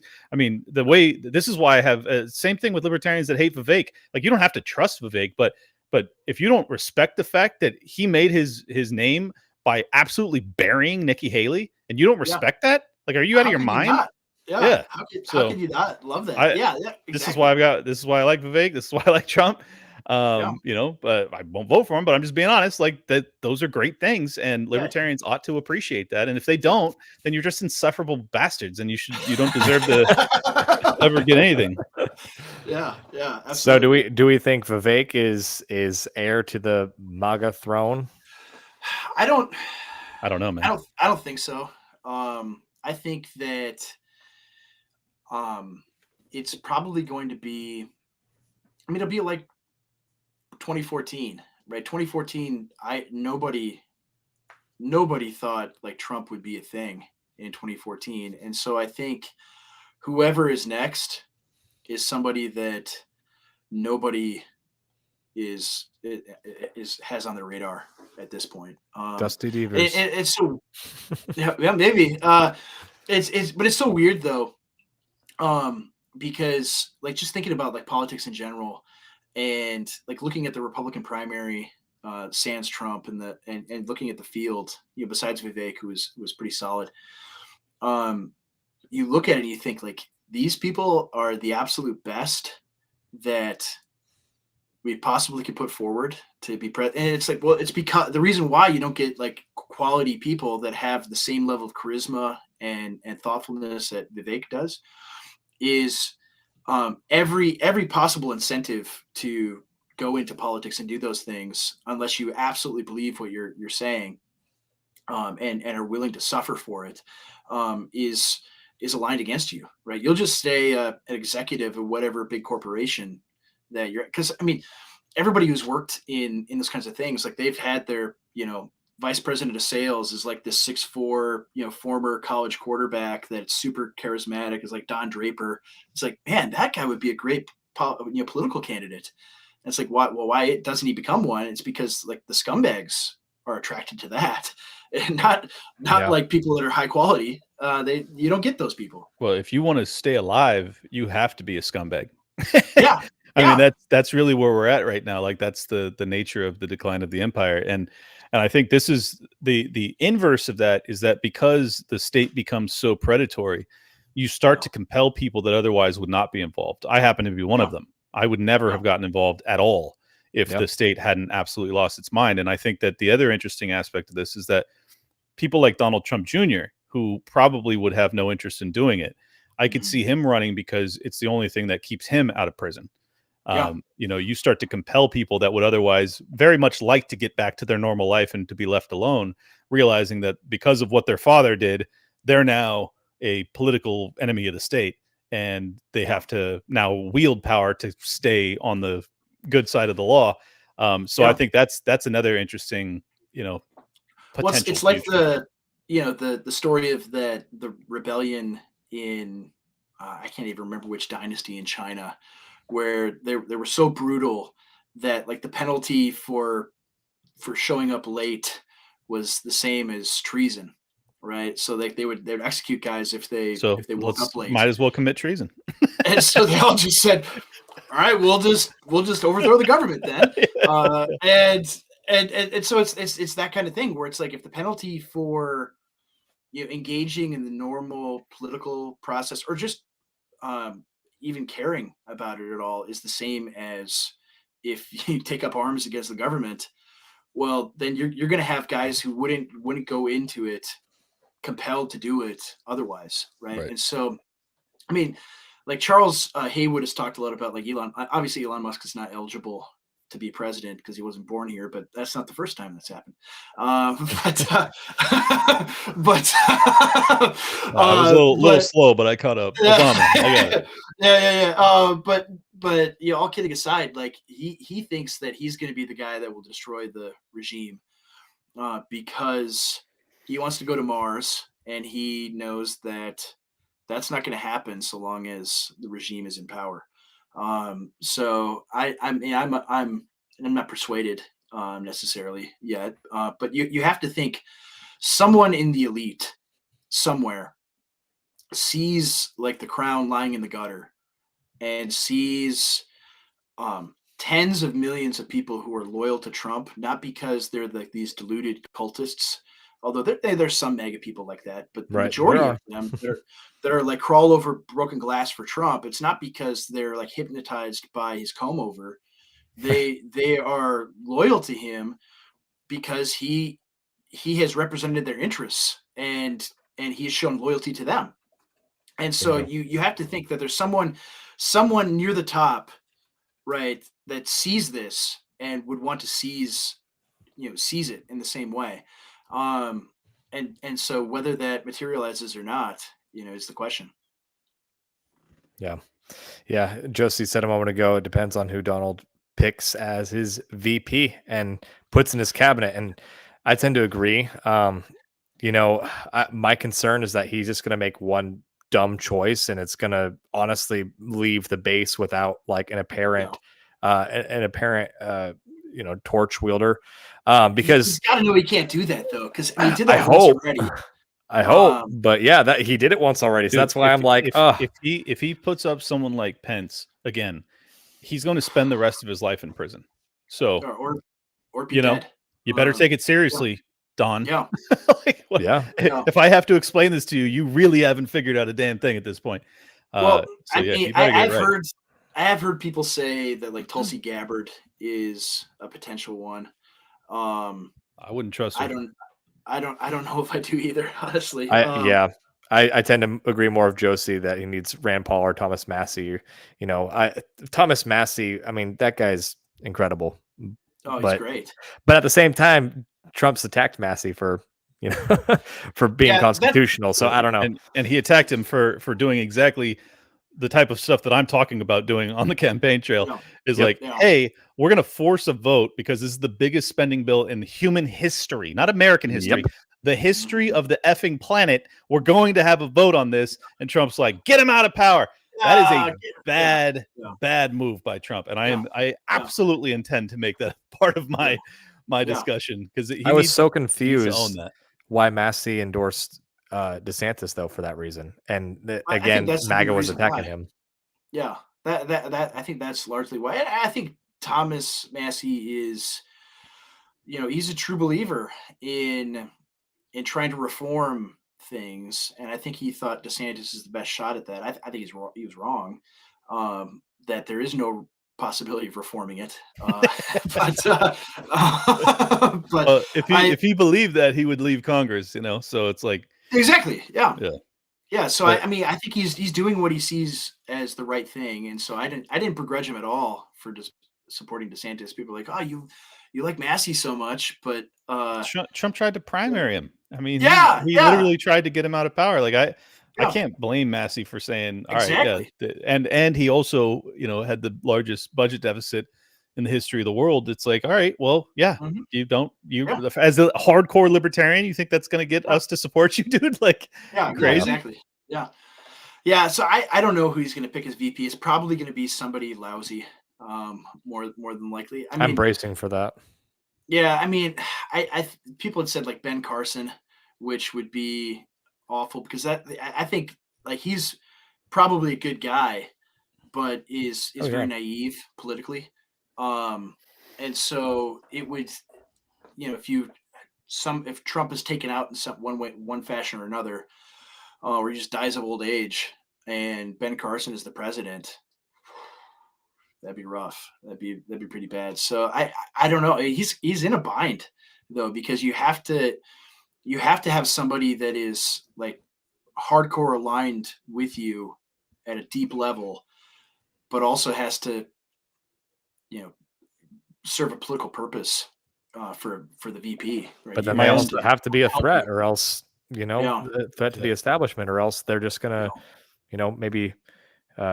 JFK the situation, and yeah, they've done everything short of that. You need someone that they fear more than the top dog. And my opinion is if Vivek is the real deal, and I have no idea if he is, but if he's the real deal, then the establishment ought to fear him deeply. And if that's the case, then that's the guy that you ought to run with. Also, just for side benefit, personal, I have a personal relationship with the guy, and it'd be really cool to have a personal relationship with the Vice President of the United States. Yeah, no doubt. Yeah. So that would be neat. But more than anything, I just hope that he's the real deal. We'll see. That's the real reason why Clint's advocating Vivek. No, that's all it is. No. Yeah, I don't know if I trust him fully. Well, I'm saying the same thing though. I don't know if he's for real or not either. He had a lot of weird takes in 2020 that he's explained away, and I appreciate his explanation, but actions speak louder than words, and we're not going to know who Vivek is until he's in a position of power and has the ability to actually litigate, adjudicate, whatever. I hope he would just run and try to replace DeWine in Ohio. Like that, what a great opportunity to just have an executive position over a state and turn it into the Florida of the North, truly, and honestly outdo DeSantis. That's what I would try to do if I was Vivek. I would try to become governor of Ohio when DeWine terms out, because DeWine is a mediocre governor anyways. We could have a lot better representation up in Ohio. And I would genuinely just try to do anything that I could to outdo DeSantis's record in Florida, so that by the time that 2028 rolls around, no one even thinks of DeSantis. Because the reality is DeSantis will term out in 26, and then, I mean, I don't know what he's going to do to stay relevant. He's talking about a 2028 run, and it's like, bro, maybe you can run for senator, but here's Rubio and Rick Scott, they're not going to be easy to beat, even though they're not. I would say DeSantis would be better than them, but it's still they're still C+ Republicans. So B- is not really. even if DeSantis hadn't ran afoul of the Trump base, the real unmasking was that he's completely lacking in charisma. He does not have the charisma necessary to, in my opinion, ever win the presidency. Like the dude is like an animatronic robot. He just comes across like he's reading from a script written by an autist. It's bizarre. I think he's screwed. But you saw the shift in him as soon as he dropped out. That's what I was about to say. Instantly, I think he probably has charisma. He probably has charisma, but he didn't know how to use it while also saying what his donors wanted him to say. That's what I think. I mean, I'd be frozen if I had a script that I had to keep to, and I'm like, oh, I have to be charismatic about this, but also keep to the script. Like, I'm sure that hurt, but that, again, to me, that still says though that he's too easily influenced. So that makes me, that makes me think, even if he becomes charismatic, I don't want him now. Yeah, if he was charismatically advocating on behalf of intervention, I do not want that. Yeah. Well, exactly. That is. I mean, it's probably. I agree with Joseph. I do too. He's probably too honest of a person to just who he is, to not come across that way if he's being torn in this way from. But he's also he's also not honest enough of a person just to tell the truth and tell the donors. I know. That's what I'm saying. Though. That you got to be either Nikki Haley or you got to be I don't know, Ron Paul. You can't be this middle of the road thing. You can't try to go between, there's no bridging that gap. So he just carved himself out this niche of basically it was his support was a few people that were never Trumpers that thought Trump, would lose to DeSantis, but wouldn't lose to Nikki Haley because they were never Trumpers, but they were smart never Trumpers. They thought DeSantis would be a better option out of the two. Or he was people that were truly conservative, that were really hurt about COVID, that thought, all right, DeSantis is our guy because COVID is the one area he's strong in that Trump was weak in. And that was kind of honestly, COVID was their only, that was their single issue vote. And to those people, I really think that those people, I hope will come home come November because, Trump, 2020 was horrible. But again, those gas prices, no, hey guys, I gotta go to bed. Yeah, no, I do as well. I was about to wrap it up because I don't think we're going to get an announcement tonight, but I was hoping. But I appreciate you guys both sticking around long enough for me to see if we might get a Nikki Haley announcement. But maybe first thing tomorrow she'll announce. Don't worry about it. Yeah. Ding dong, the witch is dead. It's over. Don't worry about it. Awesome. Well, gentlemen, feel free to plug whatever you want. So, Clint, where can people go to keep up with you and everything that you're doing? Yeah, at Liberty Lock Pod on X. If you want to support my work, you can subscribe over there. LibertyLockdown.locals.com is also another place where you can support me. Liberty Lockdown is the show. Currently suspended on YouTube because they tell the truth 3 to 6 months too early on the regular, and I'll be back over there in a couple weeks. So if you're watching on YouTube, please do go subscribe on YouTube to Liberty Lockdown. I also do the best political show with Luke Radowski. We have an exclusive deal with Rumble. We go live 3 nights a week randomly, but it's at all one word, We Are Change on Rumble. And I also do Tower Gang, which you should not watch. And I'm also running for the vice presidency of the Libertarian Party, or of the United States under the Libertarian Party banner. And if you want to support me, feel free. And if you don't, that's fine too. I'm going to still make the Overton window shatter. That's awesome. Awesome. Josie, next time we have to get you in here, and we'll get you another dangerous alt-right Christian nationalist to talk to, and then we can let you be a part of the conversation and give your 2 cents beyond what you're able to in the chat. But we appreciate you being here. Andrew, where can people go to keep up with you and everything that you're doing? Yeah, so I write for Gab News and news.gab.com. I write there, and on Twitter and Gab at Boniface Option, and you can find my books, Christian Nationalism or the Boniface Option on Amazon. And I definitely, we talked about the book in the past. But that one is good episode. Check it out. Yeah, people. I think your audience, if they didn't watch that episode, hopefully I've piqued their interest and they'll read that. That's kind of my magnum opus of my whole worldview. So yeah, check that book out. And I do Contra Mundum with CJ Engel every Friday on YouTube and Twitter. I'm not going to call it X. Sorry, Elon.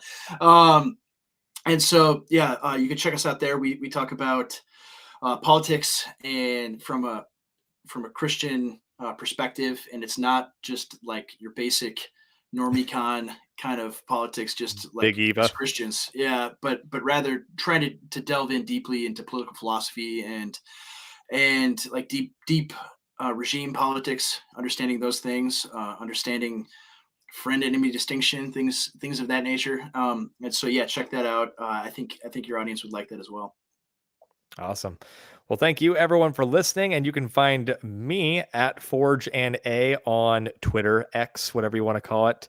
That is my handle. I recently changed my profile a little bit, so if you're looking for my logo to find me, you might not find that. So my handle at Forge and A, and then go to our Substack. That's the best place to find all of our stuff in one neat hub, forgeandanvil.substack.com. Feel free to be a supporter there or just sign up for free. There's a lot of free content as well. We appreciate it. But awesome. Well, thank you everyone again. Thank you for a great Super Tuesday, Nikki Haley. We appreciate you. Good job winning Vermont. All the Democrats there. Good job. You guys got one. It took group effort, but you did it. All right. Well, we'll see you next time, everyone.